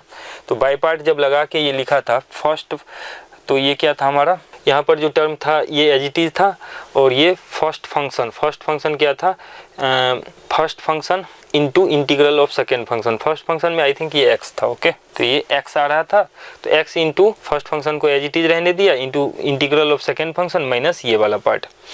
बाई पार्ट लगाने के बाद दिख रहा है कि ये इंटीग्रल और ये इंटीग्रल कंप्लीटली कैंसिल आउट हो रहा है और ये बच गया टर्म। तो इस टर्म का वैल्यू जो है, इस टर्म का वैल्यू वो है अपने आप में देखिए x into ln x minus का 1। अगर हम इसको हम ध्यान से देखें तो ये तो इसी को सिंप्लीफाई करके लिखा गया था भाई। ये किसको सिंप्लीफाई करके लिखा गया था, अच्छा इंटू में a to the power x भी है, okay. a to the power x into ln x by e whole to the power x, इसी को हमने सिंप्लीफाई करके ये लिखा था, तो वापस से इसको ये लिख दिया। तो यही हमारा इंटीग्रेशन हो गया। दोबारा से इसको एक बार रिकैप करते हैं। देखिए बाई पार्ट का कंसेप्ट यूज किया हमने, फर्स्ट फंक्शन को ये इस वाले पार्ट को एज इट इज रहने दिया, इसको मल्टीप्लाई करके लिख लिया। इसमें a to the power x को फर्स्ट फंक्शन माना, बाकी को a to the power x को सेकंड फंक्शन, बाकी को फर्स्ट फंक्शन। बाई पार्ट का कंसेप्ट लगा दिया, first function into integral of second function minus integration sign integral of second function into differential of first function. उससे सारे terms cancel out होकर इस इंटीग्रल को भी ये कैंसिल आउट कर दिया। उसके बाद ये टर्म ओनली बचा, इसको सिंप्लीफाई करके लिखा तो ये आ गया, ठीक है। अगर हम इसके लिए ऑप्शन देखें तो ऑप्शन नंबर बी में ये मैच कर रहा है, so option be the right answer for the question number 63। अगला क्वेश्चन पे आते हैं, क्वेश्चन नंबर 64। क्वेश्चन नंबर 64 अगर आप देखें तो 3 से 7 cos x square divided by cos, यहाँ पर भी x स्क्वायर और प्लस का cos के आर्गुमेंट में है यहाँ पे 10 माइनस x का होल स्क्वायर dx। अच्छा, एक प्रॉपर्टी हम लोग जानते हैं जिसको किंग प्रॉपर्टी भी जनरली हम बोलते हैं, वो क्या होता है, a से b f of x dx। इसका वैल्यू क्या होता है, a से b f of a plus b minus x dx, ठीक है। अच्छा, यहाँ पर इस इंटीग्रल को i मान लेते हैं, बाई पार्ट लगा देते हैं। तो बाई पार्ट लगाने से क्या आ जाएगा, 3 से 7 है ना, cos x स्क्वायर, तो a प्लस बी 3 प्लस 7 यानी 10 माइनस एक्स का स्क्वायर न्यूमरेटर में बन रहा है, 10 माइनस एक्स पूरे का स्क्वायर डिवाइडेड बाय, यहाँ जब अप्लाई करेंगे तो ये वापस से बन जाएगा cos 10 माइनस एक्स का स्क्वायर और प्लस का यहाँ x के जगह पे 10 माइनस एक्स रखेंगे तो सिंपली बच जाएगा cos x स्क्वायर dx, ठीक है। ये आपका सेकेंड हो गया। दोनों को ऐड कर देते हैं, इसको इक्वेशन फर्स्ट मान लीजिए and this one will be equation second. दोनों को जब ऐड करेंगे तो i प्लस आई 2i हो जाएगा और यहाँ से आ जाएगा 3 से 7। देखिए यहाँ पर बेस दोनों तरफ सेम है, यानी cos 10 माइनस एक्स का स्क्वायर और प्लस का cos x स्क्वायर। जब ऐड करेंगे तो यहाँ वाला टर्म देख सकते हैं आप cos, तो ये आ जाएगा cos 10 माइनस एक्स का स्क्वायर और प्लस का ऐड करने से आ जाएगा हमारा cos of x square dx। तो साफ साफ दिख रहा है भाई, ये वाला पूरा का पूरा टर्म कैंसिल आउट हो गया। तो 2i का जो वैल्यू है वो कितना आ गया आपका, सिर्फ dx। तो इसका इंटीग्रेशन x कहाँ से कहाँ तक, 3 से 7 तक। तो डायरेक्टली दिख रहा है 2i का वैल्यू आ जाएगा 7 माइनस 3 यानी 4। तो i का वैल्यू आपके पास आ जाएगा 4/2 यानी 2। तो 2 अगर हम ऑप्शन में देखें तो ए पार्ट में आ रहा है, देयरफॉर 64 का जो आंसर है वो आ जाएगा आपका option A. So option A is the right option for the question number 64। ठीक है, आगे बढ़ते हैं। नेक्स्ट जो क्वेश्चन है हमारा, अगेन एक और इंटीग्रेशन का क्वेश्चन है। चलिए इसको भी कंप्लीट करते हैं। That is question number 65। Question number 65 में क्या करें, the value of the definite integral. ये अच्छा, इस डेफिनिट इंटीग्रल का वैल्यू मांग रहा है, इसको आई मान लेते हैं 0 से π/2। इसमें क्या करते हैं, इसको साइन कॉस में कन्वर्ट करके प्रॉपरली हम एलसीएम ले लेते हैं, है ना। तो ये आ जाएगा साइन कॉस में जब आप कन्वर्ट करोगे तो ये आ जाएगा sine x by cos x और प्लस का cos x by sine x, cos x by sine x plus का 1 बाई साइन एक्स और प्लस का 1 बाई कॉस एक्स। ठीक है, देखिए एलसीएम करके ऊपर भेज देते तो आई का जो वैल्यू है वो आ जाएगा 0 से π/2 cos x into sine x, cos x into sine x बच जाएगा डिवाइडेड बाय, अब देखिए यहाँ पे साइन स्क्वायर एक्स बचता हुआ दिख रहा है बिकॉज हमारा ये एलसीएम आ रहा है sine x into cos x. तो कॉस एक्स से कॉस एक्स कट जाएगा तो यहाँ पे बच जाएगा हमारा sine square x, sine x से साइन एक्स कट जाएगा तो कॉस स्क्वायर एक्स और प्लस का साइन एक्स प्लस का कॉस एक्स, ऐसा। ठीक है, sine square x plus cos square x 1 होता है, इसके जगह पे 1 लिख देते हैं तो ये आ जाएगा 0 से π/2 कॉस एक्स का फॉर्मूला लगा देते हैं। देखिए क्या आ जाएगा, ये इसके जगह पे क्या आ जाएगा, ये आपके पास 1 आ जाएगा, 1 plus cos x, 1 plus cos x का हाफ एंगल फॉर्मूला हो जाएगा 2 cos स्क्वायर x/2 और प्लस का बचा साइन एक्स का फॉर्मूला आ जाएगा 2 sin x/2 into cos x/2। ठीक है, न्यूमरेटर वाले साइड भी हम यही फॉर्मूला लगाते हैं। तो cos x का फॉर्मूला क्या बन जाएगा आपका, साइन एक्स के लिए तो पहली बात बन जाएगा हमारा sine x/2 into cos x/2 into, और cos के लिए फॉर्मूला आता है हाफ एंगल में cos square x/2 minus sine square x/2 ऐसा इंटू dx। ठीक है, तो यहाँ से अगर हम देखें 2 टाइम्स cos x/2 कॉमन आ रहा है तो i का वैल्यू आ जाएगा 0 से π/2। यहाँ से 2 टाइम्स cos x/2 कॉमन आ रहा है तो बच क्या रहा है, एक cos x/2 बच जाएगा प्लस का साइन x/2 बच जाएगा। ठीक है, और न्यूमरेटर वाले पार्ट में अगर हम देखें तो ये आ रहा है आपका 2 sin x/2 into cos x/2 और इसको फैक्टराइज कर लेते हैं। यहाँ पे फैक्टराइज करिएगा तो a plus b into A minus b से आ जाएगा cos x/2 plus sine x/2 multiplied by cos x/2 minus sine x/2 ऐसा। तो यहाँ से वैल्यू आ जाएगा आपका cos x/2 minus sine x/2। ठीक है, तो ये बच रहा है। देखिए यहाँ से काफ़ी सारे टर्म्स कैंसिल आउट होता हुआ दिख रहा है, ये टर्म इससे कट जाएगा, 2 से 2 कट जाएगा, cos x/2 से cos x/2 कट जाएगा, तो बचेगा क्या, साइन न्यूमरेटर वाले पार्ट में बचेगा हमारा sine x/2 times this one. इसको सिंप्लीफाई कर लेते हैं तो ये आ जाएगा इक्वल्स टू 0 से π/2। अब देखिए साइन x/2 को इससे मल्टीप्लाई करेंगे तो ये आ जाएगा हमारा sine x/2 into cos x/2 minus sine square x/2 divided by sine x/2। Denominator वाला टर्म ही कैंसिल आउट हो गया, ये कुछ बचा ही नहीं है ना, डिवाइडेड बाय 1 है ओनली है।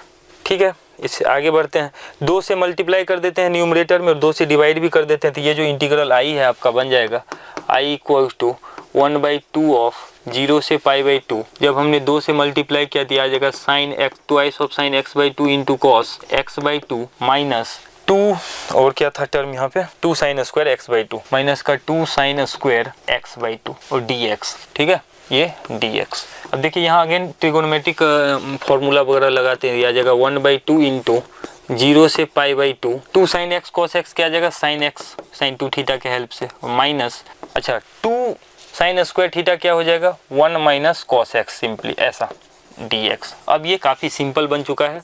तो i का वैल्यू 1/2 0 से π/2 sin x minus 1 minus minus plus का cos x dx। अब इसका इंटीग्रेशन हमें दिख रहा है तो i का इंटीग्रल हो जाएगा 1/2 टाइम्स sin x का इंटीग्रेशन माइनस cos x का प्लस का sin x और x का इंटीग्रेशन माइनस 1 का इंटीग्रेशन x, कहाँ से कहाँ में 0 से π/2 में। चलिए इसको सिंप्लीफाई करते हैं तो i का वैल्यू आ जाएगा 1/2 इंटू अपर लिमिट रखोगे π/2 तो ये 0 sin π/2 1 minus π/2 minus lower limit रखेंगे तो ये आपके पास साइन और x वाला टर्म 0 बन जाएगा, cos 0 1 होता है तो -1 ये वैल्यू दे रहा है माइनस माइनस प्लस का 1। सिंप्लीफाई कर लेते हैं 2 से मल्टीप्लाई करके तो i का जो वैल्यू है वो आ रहा है आपका 2 मल्टीप्लाइड बाय हाफ यानी 1 माइनस पाई बाई 4। तो काफ़ी ये थोड़ा कैलकुलेटिव क्वेश्चन नज़र आया, बट इसका फाइनली आपके पास आंसर जो है आई का वैल्यू 1 माइनस पाई बाई 4 आ चुका है। तो अगर हम 65 नंबर क्वेश्चन का ऑप्शन देखें तो ए पार्ट में ये मैच कर रहा है। So option A is the right option for question number 65। अगला क्वेश्चन की तरफ आगे बढ़ते हैं भाई, है ना। नेक्स्ट क्वेश्चन क्या है, 66। देखिए क्वेश्चन नंबर 66 में क्या है, limit x tending to pi by 2, और यहाँ पे क्या बन जाएगा, ये आपका 0 से पाई बाई 2 का क्यूब, 0 से पाई बाई 2 का क्यूब, और नीचे 0 नहीं है भाई, ये x क्यूब है ना। ये आपके पास जो वैल्यू है वो है x cube, lower limit is x cube, और अंदर जो टर्म है वो है cos t to the power 1/3 cos t to the power 1/3 dt divided by ये वैल्यू कितना आता हुआ दिख रहा है, x माइनस, यहाँ पर है ये x माइनस पाई बाई 2 का स्क्वायर। ठीक है। अच्छा, x tending to pi by 2 पे देखें तो लोअर लिमिट और अपर लिमिट यहाँ पे सेम दिख रहा है, यानी ये न्यूमरेटर वाला पार्ट एक्चुअली टेंडिंग टू 0 को अप्रोच कर रहा है, डिनोमिनेटर में भी टेंडिंग टू 0। तो ये लिमिट तो 0/0 का फॉर्मेट है, तो लिबनिज का अकॉर्डिंग टू लिबनिज थ्योरम हम इसको न्यूमरेटर वाले पार्ट को डिफ्रेंशिएट करते हैं लिबनिज के अकॉर्डिंग। तो limit x tending to pi by 2, अब देखिए अपर लिमिट रख देंगे t के जगह पे इनटू अपर लिमिट का डिफरेंशिएशन। अपर लिमिट चूंकि कांस्टेंट है तो डिफरेंशिएशन 0, तो उसे रख के 0 करने के बजाय हम डायरेक्टली 0 लिख देते हैं, माइनस लोअर लिमिट रखा cos t to the power 1/3, x के जगह पे यहाँ 1/3 रखें तो डायरेक्टली cos x आ जाएगा, इनटू x क्यूब का differentiation 3x square, x cube का डिफरेंशिएशन 3x स्क्वायर। ठीक है। अच्छा, यहाँ पर अगर हम देखें, यहाँ पर अगर आप देखें, अच्छा x क्यूब था, x क्यूब तो cos x आ गया, cos x का डिफरेंशिएशन। ठीक है। और यहाँ पर क्या बन रहा है हमारा, इसका differentiation twice of x minus pi by 2, ये बन रहा है twice of x minus pi by 2। अच्छा, x का वैल्यू जो है, x का वैल्यू अगर हम यहाँ पे देखें तो पाई बाई 2 रखने से कांस्टेंट टर्म क्रिएट हो रहा है, तो डायरेक्टली मैं वैल्यू रख के वो वाला टर्म को बाहर कर देता हूँ, यानी -3/2 इंटू x के जगह पे जब पाई बाई 2 रखेंगे तो पाई स्क्वायर बाय 4 बन जाएगा। ठीक है। और आगे आ जाएगा limit x tending to pi by 2, और क्या बच जाएगा आपका cos x divided by x minus pi by 2। ठीक है। अब इसको फिर से 0/0 का फॉर्मेट है तो एल हॉस्पिटल से डिफरेंशिएट कर लेते हैं, तो ये वाला वैल्यू जो यहाँ तक का वो आ जाएगा हमारा -3 pi square by 8 limit x tending to pi by 2। अब देखिए cos x का differentiation minus sine x divided by x minus pi by 2 का डिफरेंशिएशन 1, x का वैल्यू पाई बाई 2 रख देते हैं तो -1 आएगा, -1 टाइम्स दिस 1, तो फाइनल वैल्यू इसका आ गया हमारा 3/8। ये जो इस लिमिट का वैल्यू है वो आ रहा है 3 divided by 8 into pi square.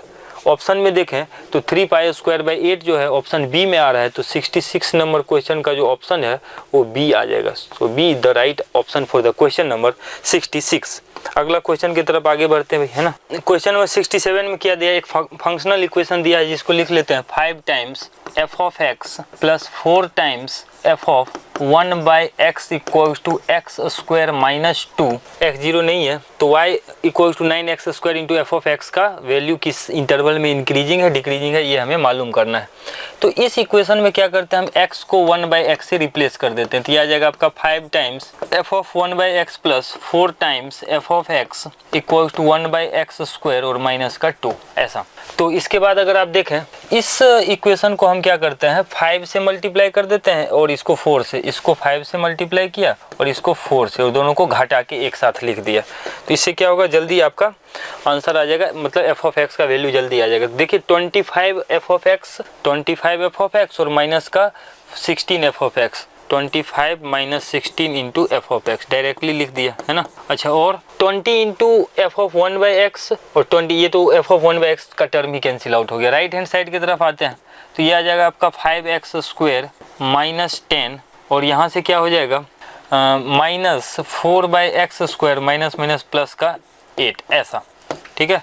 तो ये आ रहा है आपका 9 इंटू एफ ऑफ एक्स का जो वैल्यू है वो आ रहा है एक्स स्क्वायर, एलसीएम ले लीजिए तो ये आ जाएगा x 5 into x 4 minus 10 into x square minus का 4/x² और प्लस का 8x², ऐसा। अच्छा, इसको x² से मल्टीप्लाई भी कर देते हैं तो 9 × x² × f(x) का जो वैल्यू है वो आ जाएगा आपका 5 × x4 और प्लस का माइनस का 2 × x² और एलसीएम लेने से ये वाला टर्म यहाँ पे नहीं आएगा, है ना, ये माइनस का 4 ही रह जाएगा, तो माइनस का 4। अब ये फंक्शन कह रहा है कि किस इंटरवल में इंक्रीजिंग है, स्ट्रिक्टली इंक्रीजिंग है, तो इसको ये अपने आप में है y। क्वेश्चन में कह रहे हैं कि अगर ये y है तो y किस इंटरवल में इंक्रीजिंग है, तो बेसिकली हमारे पास ये जो फंक्शन है इसका इंक्रीजिंग इंटरवल पता करना है। तो इसके लिए हम डिफ्रेंशिएट कर देते हैं, तो y डैश आ जाएगा आपका 20x³ माइनस यहाँ से आ जाएगा आपका 4 × x ग्रेटर देन 0 कर देते हैं। यहाँ से आप 4 × x अगर कॉमन कर लें तो 4 × x कॉमन करने से आपके पास ये आ जाएगा 5x² माइनस का 1 ग्रेटर देन 0। अब यहाँ से अगर हम इसको फैक्टराइज कर लें, फैक्टराइज तो ऑलमोस्ट ये हुआ ही है, इसको इस इंटरवल में लिख लेते हैं 4x × 4 से डिवाइड करके इसको 4 ही लिख लेते हैं ना, तो ये आ जाएगा आपका 4 × मतलब x × और यहाँ 5 से डिवाइड करके लिखेंगे तो x - 1/√5 × x + 1/√5, ये हमारा आ जाएगा फैक्टराइज करके ये वैल्यू, ठीक है। अगर इसको हम साइन स्कीम से सॉल्व करें तो देखिए क्रिटिकल पॉइंट्स क्या आ रहे हैं, x = 0, 1/√5 और -1/√5, ये आपका क्रिटिकल पॉइंट्स आ रहे हैं, ठीक है। इसको अगर हम नंबर लाइन पे रख के सॉल्व करते हैं x का वैल्यू के लिए तो ये आ रहा है आपका इनफाइनाइट, -इनफाइनाइट, 1/√5, 0, -1/√5, ठीक है।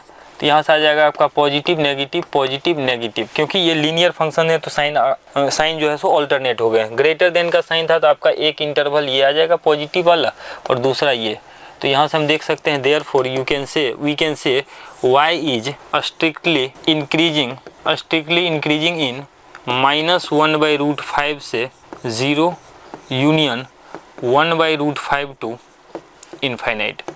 तो ये हमारे पास ऑप्शन आ रहा है ना। अगर ऑप्शन में देखें y इज स्ट्रिक्टली इंक्रीजिंग के लिए तो -1/√5 से 0, 1/√5 से इन्फिनिटी जो है बी पार्ट में आ जा रहा है, तो ये जो हमारे पास क्वेश्चन है, क्वेश्चन नंबर 67 जिसका आंसर है वो बी आ जाएगा। B is the right option for the question number 67। चलिए अब क्वेश्चन नंबर 68 की तरफ आते हैं, है ना। देखिए क्वेश्चन नंबर 68 में अगर हम देखें तो क्वेश्चन नंबर 68 में क्या कह रहा है कि सपोज थीटा बिलोंग्स टू 0 से pi is a solution of 4 cos theta - 3 sin theta = 1, then cos theta is equal to cos theta का क्या वैल्यू होगा। तो देखिए इसमें जो रिलेशन दिया हुआ है 4 cos थीटा - 3 sin थीटा, ये लिखा हुआ है 4 cos theta -3 sin theta = 1। sin theta को राइट हैंड साइड में ले जाते हैं या यूं कहें 4 cos थीटा -1 = 3 sin थीटा बनता हुआ दिख रहा है, दोनों तरफ स्क्वायर कर देते हैं तो ये आ जाएगा आपका 16 cos² थीटा प्लस का 1 - 2ab से 8 cos थीटा = 9 × sin² थीटा यानी 1 - cos² थीटा, ऐसा। तो इसको अगर आप देखें तो -9 cos² थीटा इस तरफ आएगा तो ऐड होके 25 cos² थीटा और क्या बन रहा है, और बन जाएगा आपका -8 cos थीटा और 8 माइनस का 8, है ना, = 0। देखिए यहाँ पे 25 cos² थीटा आ गया, प्लस का 9 इस तरफ आएगा तो -9 + 1 दैट इज -8 और -8 cos थीटा पहले से था। यहाँ से cos थीटा का वैल्यू निकाल लीजिए, यह आ जाएगा -b ± √b² -4ac, तो 4ac यानी 4 × a यानी 8 माइनस प्लस का और ये 25 डिवाइडेड बाय 2a 50 आ जाएगा, यहाँ डिवाइडेड बाय 50, ठीक है। अब इसका वैल्यू देखिए तो ये आ जाएगा हमारा cos थीटा = 8 + माइनस, यहाँ से हम क्या करते हैं 4 अंदर से मतलब रूट के अंदर से 4 कॉमन करके बाहर करके कैंसिल आउट कर देते हैं, तो ये बन जाएगा हमारे पास 2 टाइम्स दिस वन यानी 4 + माइनस और यहाँ से ये चला जाएगा तो 16 बच जाएगा और यहाँ से 4 चला जाएगा तो आपका बच जाएगा 25 × 8 यानी 200 डिवाइडेड बाय 25 बच जाएगा, ठीक है। तो यही वैल्यू आ रहा है, ठीक है, डिवाइडेड बाय 25। अब देखिए इसमें माइनस साइन अगर लेते हैं तो तो कितना आ जाएगा आपका, इसका वैल्यू चेक करना पड़ेगा। माइनस साइन लेने से ये हो रहा है 216, तो माइनस का 216 का स्क्वायर रूट ये तकरीबन 14 से 15 के बीच में है, तो 14 अगर मानते हैं तो 14 प्लस का 4 18/25 ये रेंज में आ जाएगा। और अच्छा ये फर्स्ट क्वाड्रेंट में है तो नेगेटिव साइन ले नहीं सकते हैं, तो पॉजिटिव साइन अगर हम देखें तो यहाँ से आपके पास पॉजिटिव के लिए इसका वैल्यू आ रहा है cos थीटा इक्वल्स टू 4, और ये तो 4 से तो कम ही है, तो इसका वैल्यू आ जाएगा 4 प्लस का √216 और डिवाइडेड बाई 25। इसको रेशनलाइज करके जब हम सिंप्लीफाई करेंगे तो इसको कर लीजिएगा, इसका वैल्यू आएगा 4 डिवाइडेड बाई 3√6 प्लस का 2। ठीक है, इसको रेशनलाइज करके यही आ रहा है ना। तो 60A नंबर क्वेश्चन जो है ये आपका बी पार्ट इसका आंसर हो जाएगा। ठीक है, इसको रेशनलाइज करने के लिए इसको कॉन्जुगेट से मल्टीप्लाई वगैरह करके जब सिंप्लीफाई करेंगे तो मेरे ख्याल से यही आ जाएगा। ठीक है, अगला जो क्वेश्चन है 69, तो चलिए क्वेश्चन नंबर 69 को देखते हैं। क्वेश्चन नंबर 69 में क्या कह रहा है, let f of x equals to, ये दिया हुआ है पूरा फंक्शन आपके पास जो कि कंटिन्यूअस है, इसमें LHL और RHL बराबर इक्वल होगा, that will be equal to value of function at that point. तो पहला जो हमारा LHL वाला पार्ट है, यहाँ से देखिए LHL अगर हम निकालें LHL that is left hand limit, तो ये आ जाएगा limit x tending to 0 negative 1 plus ax whole to the power 1/x ऐसा। ठीक है, अच्छा ये देखिए 1 टू दी पावर इन्फिनिटी का लिमिट है, इसका वैल्यू डायरेक्टली अपन लिख सकते हैं limit x tending to 0 negative और 1 प्लस ax में से ax 1 घटा देंगे, ये बच जाएगा डिवाइडेड बाय दिस वन, इसका वैल्यू आ जा रहा है आपका e to the power a। ठीक है, अच्छा ये वैल्यू ऑफ फंक्शन के बराबर होगा तो एक रिलेशन यहीं से लिख देते हैं, this would be equal to 1 plus b। ठीक है, अच्छा अब राइट हैंड लिमिट पे आते हैं। राइट हैंड लिमिट में अगर हम देखें तो ये लिखा हुआ है limit x tending to 0 x plus 4 whole to the power 1/2 minus 2 divided by x plus c whole to the power 1/3 और माइनस का 2। ठीक है, अब देखिए यहाँ से क्या है कि भाई ये जो है 0/0 को अप्रोच कर रहा है, ये लिमिट जो है 0/0 को जब ये अप्रोच कर रहा है तो न्यूमरेटर वाले पार्ट अगर 0 को अप्रोच कर रहा है तो x टेंडिंग टू 0 पर डिनोमिनेटर को भी 0 को अप्रोच करना चाहिए। तो यहाँ से x टेंडिंग टू 0 यानी c to the power 1/3 minus 2 जो है वो 0 हो जाएगा, तो c टू दी पावर 1/3 आपका आ रहा है 2, क्यूब कर दिया तो c का वैल्यू 8 आ जाएगा। यहाँ से c का वैल्यू कितना आ गया, 8 आ गया। ठीक है, जब c का वैल्यू 8 आ गया, 8 यहाँ रख देते हैं बिकॉज यहाँ पे लिमिट की भी जरूरत है, तो आ जाएगा लिमिट x टेंडिंग टू 0। अच्छा इसको अब लिमिट हम कैलकुलेट भी करते हैं साथ साथ, इसका √x प्लस 4 लिखा हुआ है तो इसका लिमिट आ जाएगा 1/2√x यानी 2√x प्लस 4 ऐसा, डिवाइडेड बाय यहाँ हमने c के जगह पे 8 रख दिया तो इसका डिफरेंशिएशन आ जाएगा 1/3 into x plus 8 to the power 1/3 minus का 1। ठीक है, अब x का वैल्यू 0 रख सकते हैं हम, तो जब वैल्यू x का 0 आपने रखा तो ये आ जाएगा 1/2 इंटू 2 डेट इज 4 अपॉन, और यहाँ आ जा रहा है ये x का वैल्यू जब हमने यहाँ पे 0 रखा 2 to the power 0 sorry x का वैल्यू 0, तो ये बेसिकली क्या लिखा हुआ है, इसको लिख लेते हैं 2 का क्यूब और इसके पावर में लिखा हुआ है -2/3। सिंप्लीफाइड होके ये आ जाएगा आपका 1/3 और यहाँ लिखा हुआ है ये 2 टू दी पावर -2 यानी 1/4। ठीक है, तो यहाँ से वैल्यू दिख रहा है आपका ये 12 ऊपर चला जाएगा 4 नीचे, यानी इसका वैल्यू 3 आ गया है ना। 3 किसका वैल्यू आया है, इस लिमिट का वैल्यू आया, RHL 3 आया। RHL किसके बराबर होना चाहिए था, value of function at that point यानी 1 प्लस b के बराबर होना चाहिए। इसको 3 के इक्वल करा दिया तो b का वैल्यू आपके पास 2 आ गया, c निकल चुका है। अच्छा यहाँ पे हम क्या करते हैं, यहाँ पर e to the power a का भी वैल्यू निकाल लेते हैं, ये कितना आ जाएगा 1 प्लस b यानी 2, तो 1 प्लस 2 यानी 3। तो अब हमारे पास सभी वैल्यूज निकल चुके हैं, तो आंसर मतलब वैल्यू किसका चाहिए था क्वेश्चन में, देखिए ये चाहिए था वैल्यू हमें e to the power a into B C, लिख लेते हैं e to the power a into B into C, इसका वैल्यू चाहिए था। तो e to the power a का वैल्यू हमने जो कैलकुलेट किया है, e to the power a का वैल्यू 3 है और b का वैल्यू 2 है, c का वैल्यू 8 है। तो आपका c के जगह पे 8 रख दीजिए, इसके जगह पे 2 रख दीजिए, आई थिंक इसके जगह पे 3 रख दीजिए, है ना। तो 3 इंटू 6 इंटू 8 यानी 48।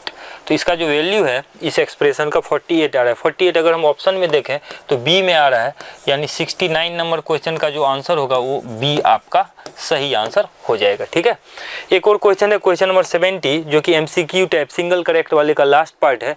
तो 70 नंबर क्वेश्चन को एक बार देख लेते हैं। 70 नंबर क्वेश्चन जो है वो दिया the interval in which the function f of x equals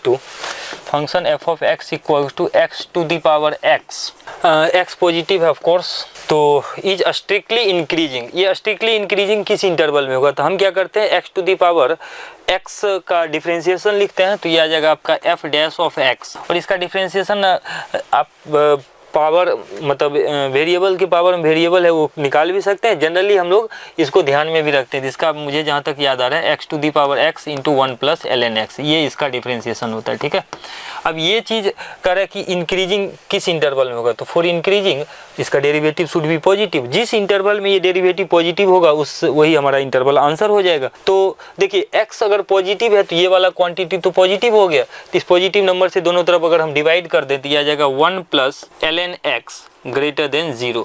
तो यहाँ से दिख रहा है आपका ln x जो है ग्रेटर देन -1 हो जाएगा, तो x greater than e to the power -1, तो x greater than 1/e।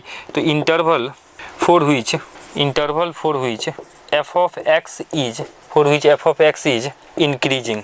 f of x जिस इंटरवल में इंक्रीजिंग है वो क्या आ जाएगा, x belongs from 1/e to infinite. अगर हम ऑप्शन में देखें x belongs to 1/e into infinite, option number d में आ रहा है, आप यहाँ क्लोज ब्रैकेट भी लगा सकते हैं ना, तो option number D is the right option for the question number 70। ठीक है, अब आगे आपके पास तो इंटीजर टाइप क्वेश्चंस रिमेनिंग जो हमारे पास 5 क्वेश्चंस बचे हैं, इसका डिस्कशन कर लेते हैं। देखिए 71 नंबर क्वेश्चन में क्या कह रहा है, इसमें कह रहा है कि let the domain of this function, एक कॉस इनवर्स दिस वन, इसका डोमेन दिया हुआ है alpha comma beta, and the domain of g of, ये वाला जो फंक्शन है इसका गामा कॉमा डेल्टा है, तो इस एक्सप्रेशन का वैल्यू चाहिए। तो चलिए पहला जो हमारे पास एफ ऑफ एक्स में जो फंक्शन दिया हुआ है that is f of x equal to, यहाँ पे दिया हुआ है हमारा कॉस इनवर्स, और ये आपके पास है 4x plus 5 divided by 3x minus 7। ये जो आपके पास फंक्शन दिया हुआ है इसका डोमेन अल्फा कॉमा बीटा है, तो इसका डोमेन निकालते हैं। डोमेन निकालने के लिए क्या करना पड़ेगा, जैसे कॉस इनवर्स x का डोमेन क्या होता है -1 से 1 के बीच में होता है, तो ये जो कॉस का जो डोमेन है मतलब कॉस इनवर्स दिस एक्सप्रेशन -1 से 1 के बीच में आएगा, यानी 4x plus 5 divided by 3x minus 7। यानी हम कह सकते हैं for this function f of x to be defined, cos का जो आर्ग्यूमेंट है this should be, cos inverse का जो आर्ग्यूमेंट है this should be lies between -1 to 1। अब इस इनइक्वालिटी को सॉल्व करते हैं, तो इसको सॉल्व करने के लिए देखिए क्या करते हैं, हम पहले इन दो को सॉल्व कर लेते हैं, फिर हम लोग इन दोनों को सॉल्व करेंगे, देयर आफ्टर इन दोनों का इंटरसेक्शन ले लेंगे। तो चलिए पहले अगर हम इस वाले पार्ट को सॉल्व करें, डेट मीन्स कि 4x प्लस का 5 divided by 3x minus 7 greater than equals to -1। इसको एक तरफ कर लेते हैं, तो ये आ जाएगा 4x plus 5 divided by 3x minus 7 और प्लस का 1 ग्रेटर देन इक्वल टू 0। हम यहाँ पे एलसीएम ले लेते हैं, तो यहाँ से ये वैल्यू आ जाएगा आपका 3x माइनस 7 और ये बन जाएगा 4x प्लस का 5 और प्लस का 3x माइनस का 7, ऐसा है ना, ग्रेटर देन इक्वल टू 0। इसको प्रॉपर तरीके से सिंप्लीफाई कर लेते हैं, तो ये आ जाएगा हमारा 4x plus 3x date is 7x और माइनस का 2 divided by 3x minus 7 greater than equal to 0। यहाँ से अगर हम क्रिटिकल पॉइंट्स देखें तो x का जो वैल्यू है वो आ रहा है आपका x इक्वल्स टू 2/7 और दूसरा आ रहा है हमारा 7/3। x equal to 2/7 and 7/3। ठीक है, अब देखिए इसको अगर हम सिंप्लीफाई करें तो ये आ जाएगा साइन स्कीम से, इसको नंबर लाइन पे रख लेते हैं, तो यहाँ से आ रहा है 2/7 और 7/3। तो 7/3 इसमें लार्जर नंबर है, इसमें 7/3 जो है 2/7 से ज़्यादा है, तो इसको आप लिख सकते हैं 7/3 और यहाँ आ जाएगा 2/7। ठीक है, ये आ जाएगा आपका positive negative positive, alternate sign कर लिया। चूँकि ग्रेटर देन का साइन है तो आपके पास ये वाला इंटरवल आएगा दिस एंड दिस। तो इस वाले सेगमेंट से जो x का वैल्यू आ रहा है, x का जो वैल्यू आ रहा है वो आ रहा है -∞ से, अच्छा 2/7 पे हम क्लोज इंटरवल लगा सकते हैं, तो 2/7 यूनियन 7/3, तो 7/3 पे ओपन लगाना पड़ेगा क्योंकि उससे डिनोमिनेटर अनडिफाइंड हो रहा है, तो ये आ जाएगा आपका 7/3 से इनफाइनाइट, ऐसा 7/3 से इनफाइनाइट। अब देखिए ये जो सेकेंड एक्सप्रेशन है इसको भी हम सिंप्लीफाई करते हैं, तो ये आ जाएगा आपके पास, इसको मान लेते हैं इक्वेशन फर्स्ट फिलहाल के लिए, है ना, इसको मान लिया हमने इक्वेशन फर्स्ट, ठीक है। अब देखिए ये आ रहा है 4x plus 5 divided by 3x minus 7 और minus 1 less than equal to 0, ऐसा। इसको भी सिंप्लीफाई करते हैं तो 3x माइनस 7 एलसीएम आ जाएगा, तो यहाँ से आ जाएगा आपके पास 3x माइनस 7 और ये आ जाएगा यहाँ से 4x प्लस का 5 और माइनस का 3x माइनस माइनस प्लस का 7 less than equal to 0, less than equal to 0।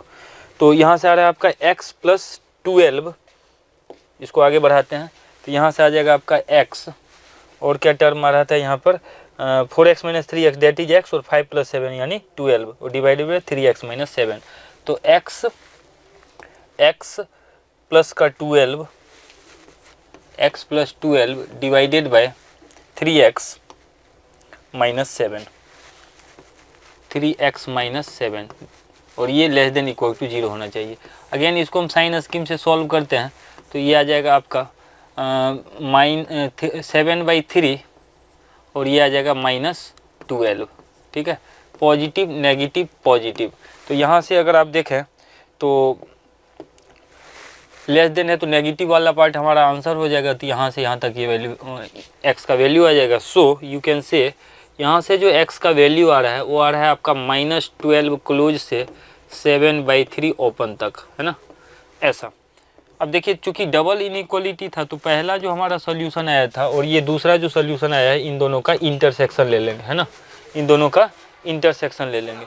तो ये जो देखिए फर्स्ट वाला जो हमारा सॉल्यूशन आया था -∞ से 2/7 और 7/3 से इनफाइनाइट, इसको लिख ही लेते हैं। इसका इंटरसेक्शन लेना है हमें किसके साथ, -∞ से 2/7 -∞ से 2/7 पे एक बार चेक कर लीजिए, ओपन है ना, 2/7 पे क्लोज हो सकता है, यहाँ क्लोज लगा लीजिए आप। तो -∞ से 2/7 क्लोज यूनियन और आगे का जो पार्ट था वो था 7/3 से इनफाइनाइट, डेट मीन्स कि ये 7/3 से इनफाइनाइट। इन दोनों का इंटरसेक्शन अगर आप देखें तो साफ साफ दिख रहा है, ये -12 से 7/3 है और ये -∞ से 2/7 है। तो दोनों में अगर हम कॉमन पार्ट देखें तो ये आ जाएगा आपका इंटरसेक्शन ले ही लेते हैं। तो यहाँ से आ रहा है, अगर आप देखें सबसे ज़्यादा जो है इसमें 7/3 है, देयर आफ्टर 2/7 है, देन -12 है ना।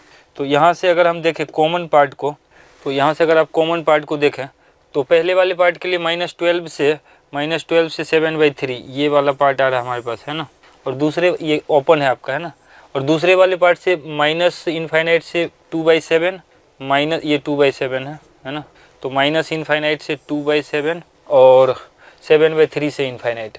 तो कॉमन पार्ट अगर हम देखें तो ये हमारा कॉमन, यानी डोमेन जो है इसका, इस फंक्शन के लिए डोमेन आपका आ जा रहा है। So domain of f(x) is -12 से 2/7, है ना, और ये क्लोज इंटरवल दोनों पे आ रहा है। अगर क्वेश्चन के गिवन डेटा से कंपेयर करें तो इससे हम देख सकते हैं अल्फ़ा का जो वैल्यू है वो -12 आ रहा है और बीटा का जो वैल्यू है वो 2/7 आ रहा है।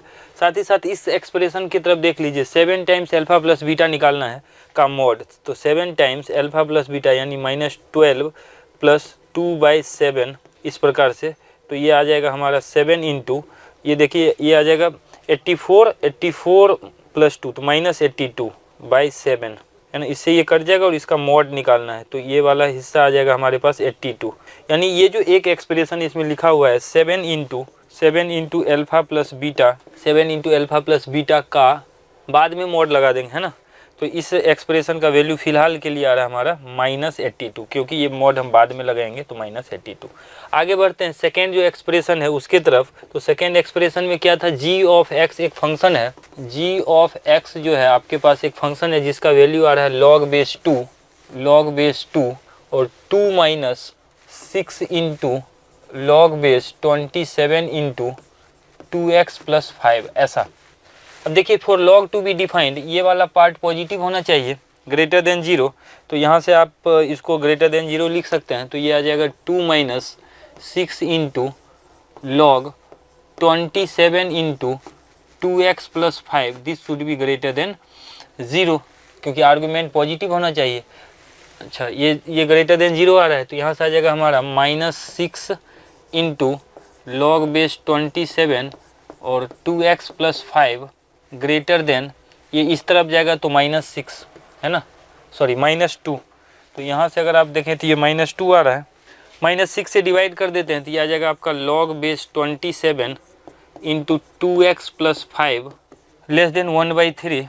तो यहाँ से डायरेक्टली दिख रहा है ये 2x प्लस 5 जो है वो 27 टू दी पावर 1/3 हो जाएगा, है ना, लेस देन में आ रहा है ये।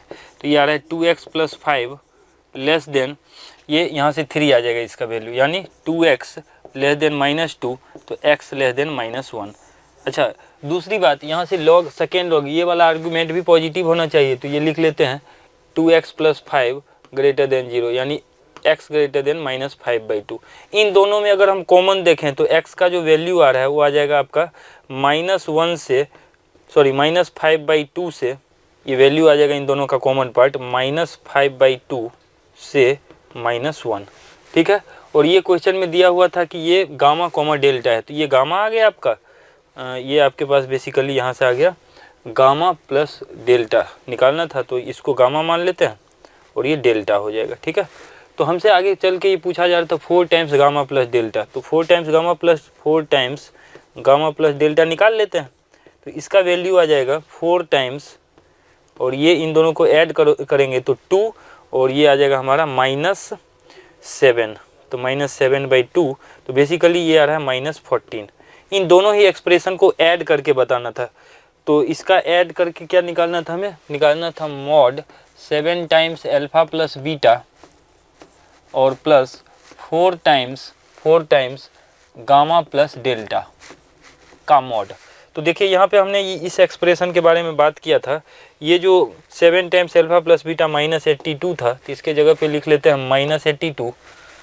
-82 और प्लस का 4 टाइम्स गामा प्लस डेल्टा का वैल्यू यहाँ पे हमने निकाला है तो -14, तो -14 का मॉड, इसका वैल्यू आ रहा है 96 का मॉड, डेट मीन्स की 96। सो 96 is the right answer for the question number 71, तो इसका आंसर आ जाएगा आपका 96, ठीक है।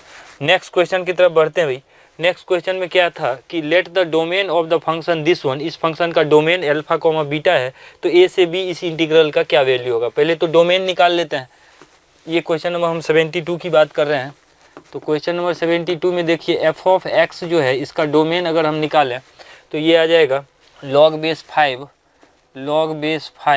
सॉरी बेस 4 है यहाँ पे, log का बेस 4, और आगे चल के log बेस 5, log बेस 3 और 18x minus x square minus 77, ऐसा दिया हुआ है। अच्छा, ये इस फंक्शन को डिफाइन होने के लिए ये यहाँ पर जो टर्म आप देख रहे हैं log के आर्गुमेंट में, ये पॉजिटिव होना चाहिए, तो हम लिख लेते हैं for f of x to be define log base 5 log base 3, और यहाँ पे रह जाएगा आपका 18x minus x square minus 77, ये हमारा पॉजिटिव होना चाहिए। तो यहाँ से दिख रहा है log के प्रॉपर्टी के according log base 3 18x minus x square minus 77, ये क्या होगा, greater than 5 to the power 0 यानी 1 हो जाएगा। इससे आप कह सकते हैं 18x minus x square minus 77 जो है ये ग्रेटर देन 3 हो जाएगा।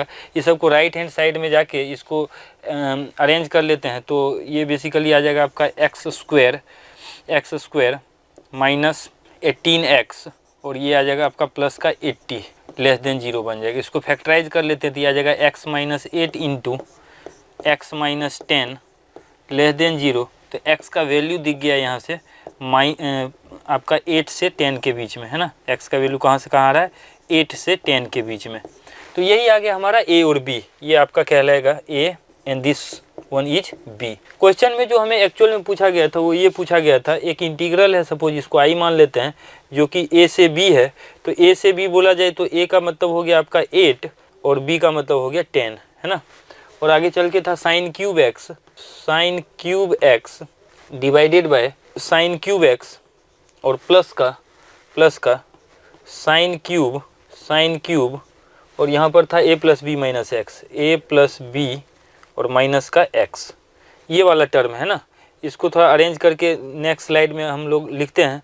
तो ये बेसिकली लिखा हुआ था जिसका वैल्यू निकालना है i इक्वल्स टू a से b यानी 8 से 10। न्यूमरेटर साइड में था हमारा साइन क्यूब x और डिनोमिनेटर साइड में था साइन क्यूब x अगेन, और प्लस का साइन क्यूब और ये वाला पार्ट कितना आ जाएगा a plus b minus x, a plus b यानी ये आ जाएगा हमारा a plus b minus x. Okay, तो इसके जगह पे 10 प्लस 8 और माइनस का x ऐसे लिख लेते हैं। ठीक है, आगे अगर हम बात करें तो इस इंटीग्रल i के लिए इसमें हम क्या करते हैं, किंग प्रॉपर्टी लगा देते हैं। किंग प्रॉपर्टी से हमारा मतलब ये है a से b f of x dx का जो वैल्यू होता है वो क्या होता है हमारा a से b f of a plus b minus x D x. इस प्रॉपर्टी का यूटिलाइज करते हैं हम लोग, तो यही i जो है वो बन जाएगा आपका 8 से 10 और a plus b minus x से न्यूमरेटर वाले साइड में sine cube 8 plus 10 minus x D x और डिनोमिनेटर वाले साइड में अगर हम बात करें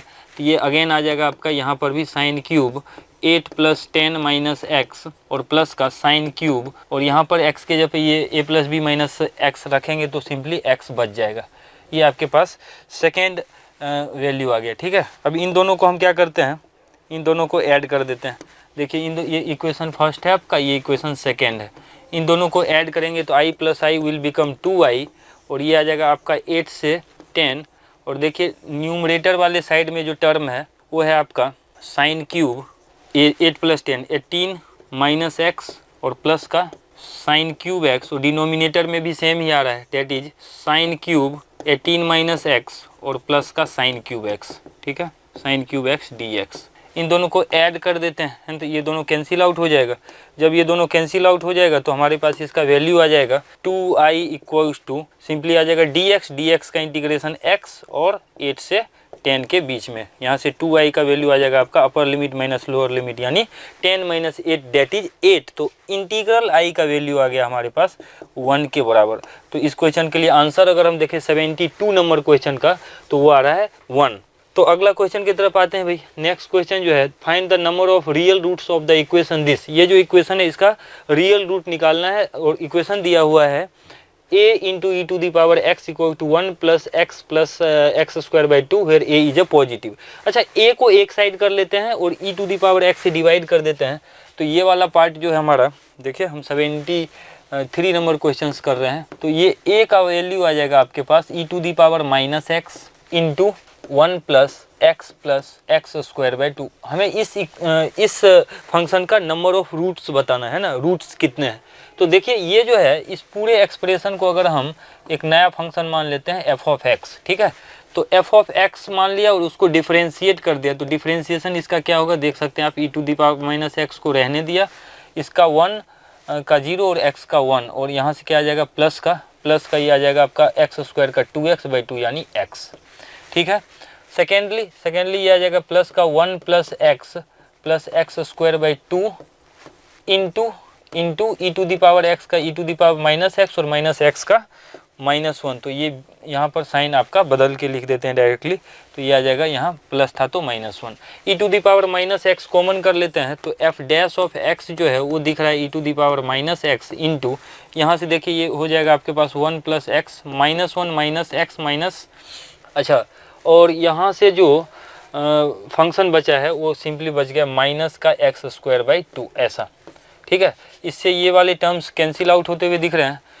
तो बचा क्या हमारे पास basically F dash of x जो है वो आ गया है minus x square by 2 into E to the power minus x. ये देखिए ये ऑलवेज पॉजिटिव होता है और बाहर नेगेटिव रखा हुआ है, ये पूरा टर्म ऑलवेज पॉजिटिव है बाहर नेगेटिव रखा हुआ है, यानी इससे हम समझ सकते हैं कि F dash of x is always less than 0 यानी F of x is decreasing function. F of x क्या है, एक डिक्रीजिंग फंक्शन है। अच्छा इसको और समझते हैं, देखिए एफ ऑफ एक्स जब एक डिक्रीजिंग फंक्शन है तो इसके बारे में हम क्या समझ सकते हैं। देखिए ये जो फंक्शन है अगर इसमें ध्यान से देखें x इक्वल टू 0 पे वैल्यू क्या आ रहा है, अगर हम ये ओरिजिन है x इक्वल टू 0 पे वैल्यू देखें तो ये आ रहा है 0 0 और यहाँ से 1 इंटू 1, x इक्वल टू 0 पे y का वैल्यू 1 आ रहा है। अच्छा चूंकि ये डिक्रीजिंग फंक्शन है तो x का वैल्यू 0 से ज़्यादा रखेंगे तो वैल्यूज कमते जाएगा, तो इस तरीके से माइनस इनफाइनाइट के आसपास रखेंगे तो ये वैल्यू जो है 0 को अप्रोच करेगा। ठीक है, ये वैल्यू 0 को अप्रोच करेगा या और ये नीचे की तरफ, आई थिंक ये माइनस इनफाइनाइट पे 0 को ही अप्रोच कर रहा है। ठीक है, अच्छा x का वैल्यू जब नेगेटिव साइड से आया होगा तो वैल्यूज बढ़ते हुए कमता हुआ आया, नेगेटिव साइड से वैल्यूज बढ़ रहा मतलब कम रहा होगा 0 पे आके 1 हो गया और उसके बाद और कमते हुए इनफाइनाइट पे जाते हुए एकदम से 0 को अप्रोच कर रहा है। है, यानी x tending to minus infinite पे वैल्यू जो है वाई का वो इनफाइनाइट से, यानी हम क्या देख पा रहे हैं कि ये वैल्यू ऊपर से माइनस इनफाइनाइट से स्टार्ट होते हुए जीरो की तरफ जा रहा है और थ्रू आउट फंक्शन डिक्रीजिंग है। तो इसका जो ग्राफ है आपका वो ऐसा रहा होगा, रफली ऐसा ग्राफ रहा होगा। ठीक है, ये हमने एफ ऑफ एक्स का graph, rough estimated graph draw किया ताकि ये समझ में आए कि हम रूट्स कैसे निकालते हैं। अच्छा, इसमें ए एक पॉजिटिव नंबर है भाई, ए जब एक पॉजिटिव नंबर है तो वो कहीं पर भी हो सकता है, ए के उसका वैल्यू तो नहीं दिया है, पॉजिटिव नंबर, यानी अगर हम बात करें y इक्वल टू ए के, ये एक स्ट्रेट लाइन होगा जो एक्स एक्सिस के पैरेलल होगा और इस लाइन को ये एक ही पॉइंट पे, इस लाइन को, ये जो हमारे पास स्टार्टिंग में जो गिवन लाइन था, इस लाइन को एक ही पॉइंट पे ये कट करेगा, इस लाइन को ये एक ही पॉइंट पे कट करेगा।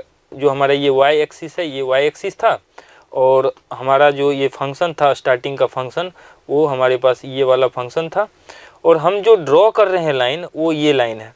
वो कौन सा लाइन ड्रॉ कर रहे हैं, y equals to a, y equal to a is parallel to x, यानी वो कुछ ऐसा रहा होगा। इन दोनों का अगर हम पॉइंट ऑफ इंटरसेक्शन देखें तो एक पॉइंट पे तो ये जरूर इंटरसेक्ट किया होगा। तो इन दोनों का जो पॉइंट ऑफ इंटरसेक्शन है, number of point of intersection that will be the roots, तो नंबर ऑफ रूट जो है इस गिवन फंक्शन के लिए वो है वो 1 आ जाएगा, यानी 70, ये जो हम क्वेश्चन नंबर 73 कर रहे थे, इसका जो आंसर है वो आ जाएगा आपका 1। So 1 is the right answer for question number 73. Moving forward, our next question is this one 74. तो देखिए 74 नंबर क्वेश्चन में क्या दिया हुआ है, 74 नंबर क्वेश्चन को अगर समझें तो ये लिखा हुआ है भाई कि let f of x is this one. अच्छा, एफ ऑफ एक्स एक फंक्शन साइन और कॉस में दिया हुआ है, is defined for x belongs to R and a belongs to R is strictly increasing function. If the range of a is m by n to infinite, find the minimum value of m minus n. Okay, तो पहले तो हम लोग f of x लिख लेते हैं। f of x नाम का जो ये फंक्शन है वो क्या है, वो बेसिकली ax प्लस का cos 2x प्लस का cos 2x और प्लस का sin x प्लस का sin x और प्लस का cos x प्लस का cos x, ऐसा है। ये हमारा f of x एक फंक्शन है, ठीक है, और कह रहा है कि ये स्ट्रिक्टली इंक्रीजिंग है, इसका डेरिवेटिव पॉजिटिव रहा होगा, इसको डिफरेंशिएट कर देते हैं। एफ डैश ऑफ एक्स का डिफरेंशिएशन ए एक्स का ए हो जाएगा, कॉस 2x का माइनस साइन 2x और 2x का 2 ट्वाइस ऑफ दिस वन रहा होगा, कॉस साइन एक्स का कॉस एक्स रहा होगा और कॉस एक्स का माइनस साइन एक्स। और चूंकि ये फंक्शन दिया हुआ है कि स्ट्रिक्टली इंक्रीजिंग है, इसका मतलब क्या है कि ये जो एफ डैश ऑफ एक्स है ये आपका पॉजिटिव रहा होगा। तो यहाँ पर जो हमने एफ डैश ऑफ एक्स निकाला है, this should B positive for strictly increasing of the function f of x. F of x का जो फंक्शन है उसको स्ट्रिक्टली इंक्रीजिंग होने के लिए उसके डेरिवेटिव को पॉजिटिव होना पड़ेगा। अच्छा, अब देखिए इसमें एक काम करते हैं हम लोग, कॉस एक्स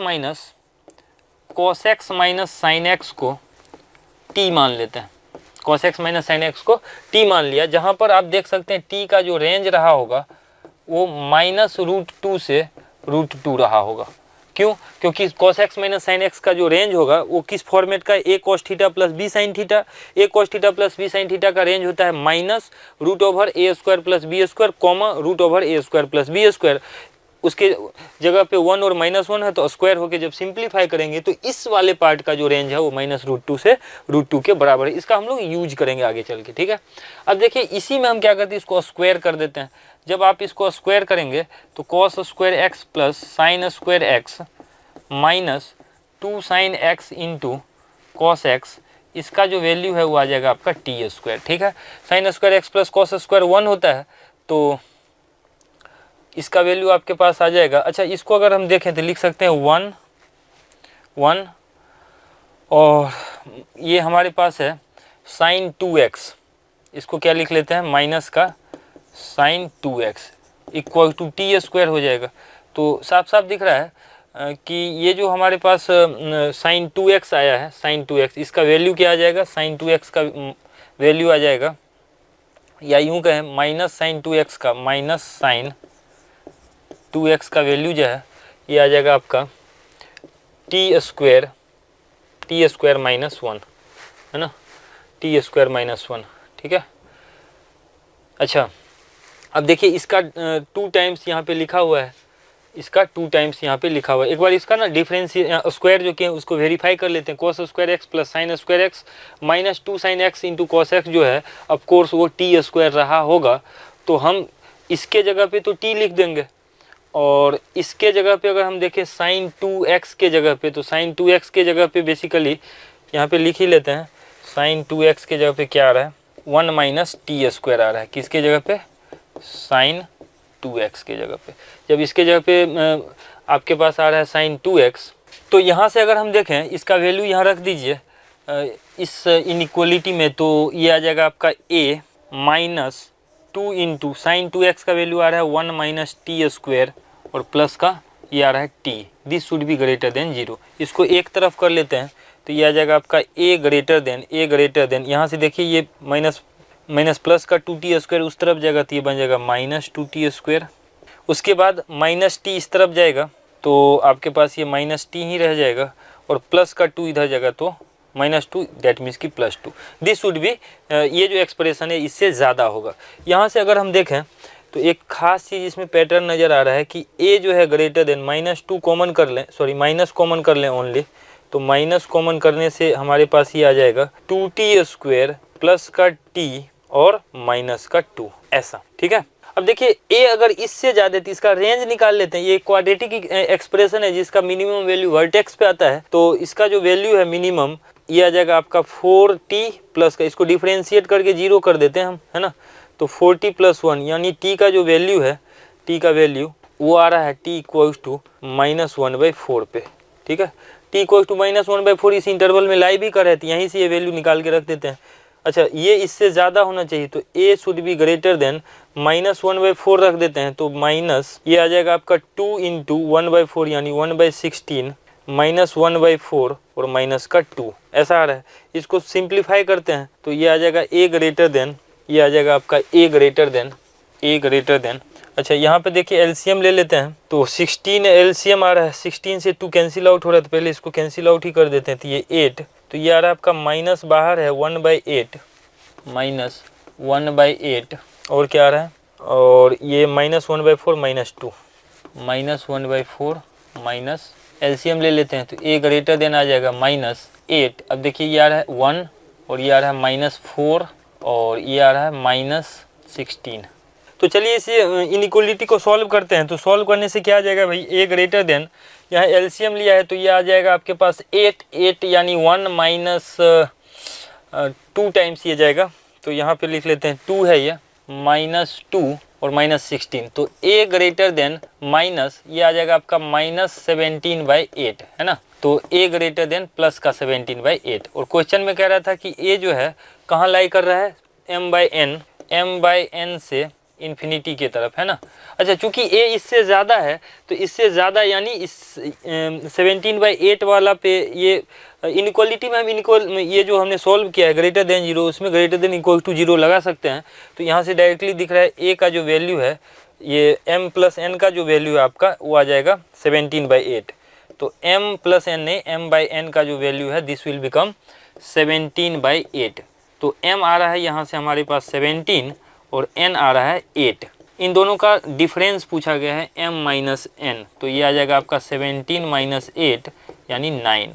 तो ये जो क्वेश्चन नंबर हमारे पास 74 था, इसका जो आंसर है वो 9 आ जाएगा। सो 9 is the right answer for question number 74। ठीक है, तो 74 नंबर क्वेश्चन को हमने देखा, यहाँ पर जो हमारे पास 74 नंबर क्वेश्चन था इसका आंसर 9 आ रहा है। ठीक है, अब लास्ट क्वेश्चन बचा है हमारे पास, देखिए क्वेश्चन नंबर 75। ये एक मैक्सिमा मिनिमा का ये ज्योमेट्रिकल टाइप का ये प्रॉब्लम है। कह रहा है कि the surface area of a balloon of spherical shape being inflated increases at a constant rate. अच्छा, if initially the radius of the balloon is 3 units and after 5 seconds it becomes 7 units, then its radius after 9 second is. तो भाई surface area जो होगा spherical balloon का वो आ जाएगा 4 पाई r², जहाँ r जो है उसका रेडियस है बैलून का, स्फेयर का बेसिकली।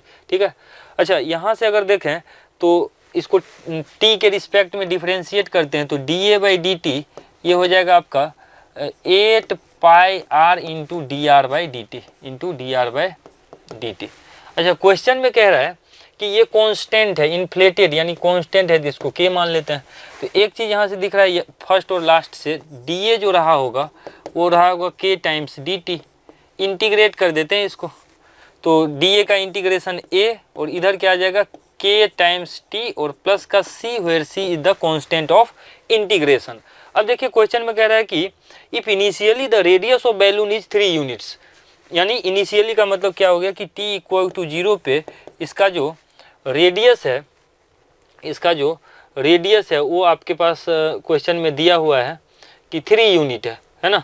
अच्छा 3 units and after 5 seconds it becomes 7 units.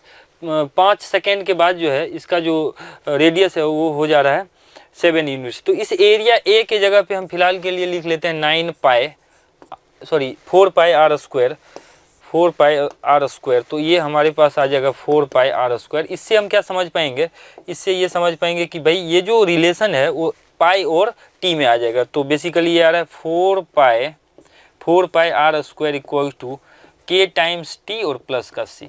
ठीक है, अब देखिए जो डेटा गिवन है उसका यूटिलाइज कीजिए, आंसर आ जाएगा। जैसे कह रहा है कि t इक्वल टू 0 पे क्वेश्चन में कह रहा है कि रेडियस जो है if initially the radius of balloon is 3, यानी t इक्वल टू 0 पे r जो है वो 3 है। t equal to 0 r equal to 3 रख दीजिए, तो ये आ जाएगा 9 into 4 that is 36 pi equal to ये 0 प्लस का c, यानी c का वैल्यू आ गया है। इसका यूटिलाइज हम लोग आगे चल के करेंगे। ठीक है, ये c का वैल्यू आ गया।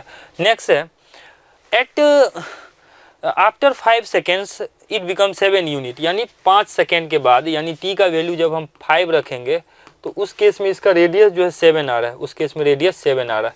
ये रख दीजिए और c का वैल्यू तो निकाल ही लिया है, तो ये आ जाएगा आपका 4 पाई आर स्क्वायर, आर ही निकालना है, are square equal to K T के। अच्छा यहाँ पे ये दिया हुआ है अभी के लिए कि r7 है, तो r7 रखिएगा तो 7 का स्क्वायर 49 इंटू 4 टाइम्स पाई जो है ये इक्वल हो जाएगा के टाइम्स टी यानी 5 और प्लस का c यानी 36 पाई के बराबर इक्वल। ठीक है, तो यहाँ से अगर देखें तो 5 टाइम्स के जो है 5 टाइम्स के ये आ जा रहा है 9 इंटू 4 36 का 6 रिमेनिंग 3 और ये आपका 196 पाई माइनस का 36 पाई दिख रहा है। ठीक है, तो 5 पाई का वैल्यू 5 के का जो वैल्यू है बेसिकली वो आ गया है 160 के बराबर। तो के का वैल्यू आ जाएगा आपका 3 से डिवाइड कर दीजिए 3 32 आ जाएगा, है ना। के का वैल्यू 3 यहाँ पे रख देते हैं और ए का वैल्यू पहले ये रिलेशन पहले से है कि 4 pi R square is equals to K T. K का वैल्यू कितना आया था आपका 32 टी और प्लस का सी का वैल्यू कितना आया था, सी का वैल्यू 36 पाई आया था, 36 पाई। ठीक है, अब देखिए इसमें क्या कर रहा है, देन इस रेडियस आफ्टर 9 सेकेंड। तो ये जो रेडियस आर है 9 सेकेंड पे कितना होगा, तो टी के जगह पे 9 लिख के आर निकाल लेते हैं। तो ये आ जाएगा आपका 4 pi R square equals to, इस तरफ अगर आप देखें तो ये आ जाएगा 32 इंटू टी के जगह पे रख देते हैं हम 9, तो 32 इंटू 9 और प्लस का नेक्स्ट जो टर्म था वो था आपका 36 पाई, तो 36 पाई यहाँ पे आ जाएगा। ठीक है, तो इसको सॉल्व करते हैं। देखिए 4 पाई से कैंसिल आउट हो रहा है, तो आर स्क्वायर जो है 4 पाई से इसको डिवाइड कर दीजिए। यहाँ पर भी पाई का टर्म आई थिंक रह गया है। 36 के का वैल्यू जो है आपका के का वैल्यू 36 पाई आएगा ना, यहाँ पे पाई के टर्म में हमने सॉल्व किया तो पाई आ जाएगा, है ना। तो इसके जगह पे आप 32 टी पाई लिखना पड़ेगा। ठीक है, तो पाई के फॉर्म में आना चाहिए, तो ये 20 इंटू पाई आ रहा है। 4 पाई से अगर आप डिवाइड कर देते हैं तो ये आ जाएगा आपका 4 से डिवाइड होके 8 पाई, 4 से डिवाइड होके कितना बन जाएगा 8 पाई इंटू 4 से जब डिवाइड किया तो ये वैल्यू आ जाएगा हमारे पास 4 और प्लस का 4 इंटू 9 आ जाएगा। यहाँ से ये कितना आ रहा है, इसको 4 पाई से डिवाइड करेंगे तो 3 पाई आ जाएगा। तो चलिए इसको सॉल्व करते हैं भाई। यहाँ से इसके बाद ये आ गया है, अगर इसको आप 4 पाई से डिवाइड कीजिएगा, 4 पाई से अगर हम इसको डिवाइड करें तो this will become r square equals to 8 into 9 ये बच जाएगा और प्लस का ये आपका 4 से डिवाइड होने पे ये आ जाएगा 9, है ना। तो 72 प्लस 9 81 आ गया, तो आर स्क्वायर का वैल्यू हमारे पास ये आ गया 81। सो आर इज √81 जो कि 9 के इक्वल 9 स्क्वायर यूनिट आएगा। ठीक है, अगर हम ऑप्शन में देखें देन द इस रेडियस आफ्टर 9 सेकेंड, 9 सेकेंड के बाद इसका जो रेडियस है 9 यूनिट हो जाएगा। सो 9 is the right answer for the question number 75। तो हमारे पास जो ये क्वेश्चन नंबर 75 था इसका आंसर आ रहा है 9। तो इसके साथ ही हमारा डिस्कशन कंप्लीट होता है। आई होप कि आपका पेपर अच्छा गया होगा। Day by day JEE mains के एग्ज़ाम नज़दीक आ रहे हैं तो इम्प्रूवमेंट कीजिए, और जहाँ पे आपको मिस्टेक्स या प्रॉब्लम नज़र आ रहा है उसको आप ज़रूर वहाँ टेस्ट के थ्रू रेक्टिफाई कीजिए। और बाकी हमने आपका सॉल्यूशन यहाँ कर दिया, तो आप यहाँ पर भी देख सकते हैं आकर के। तो इसके साथ ही ख़त्म करते हैं। Thank you.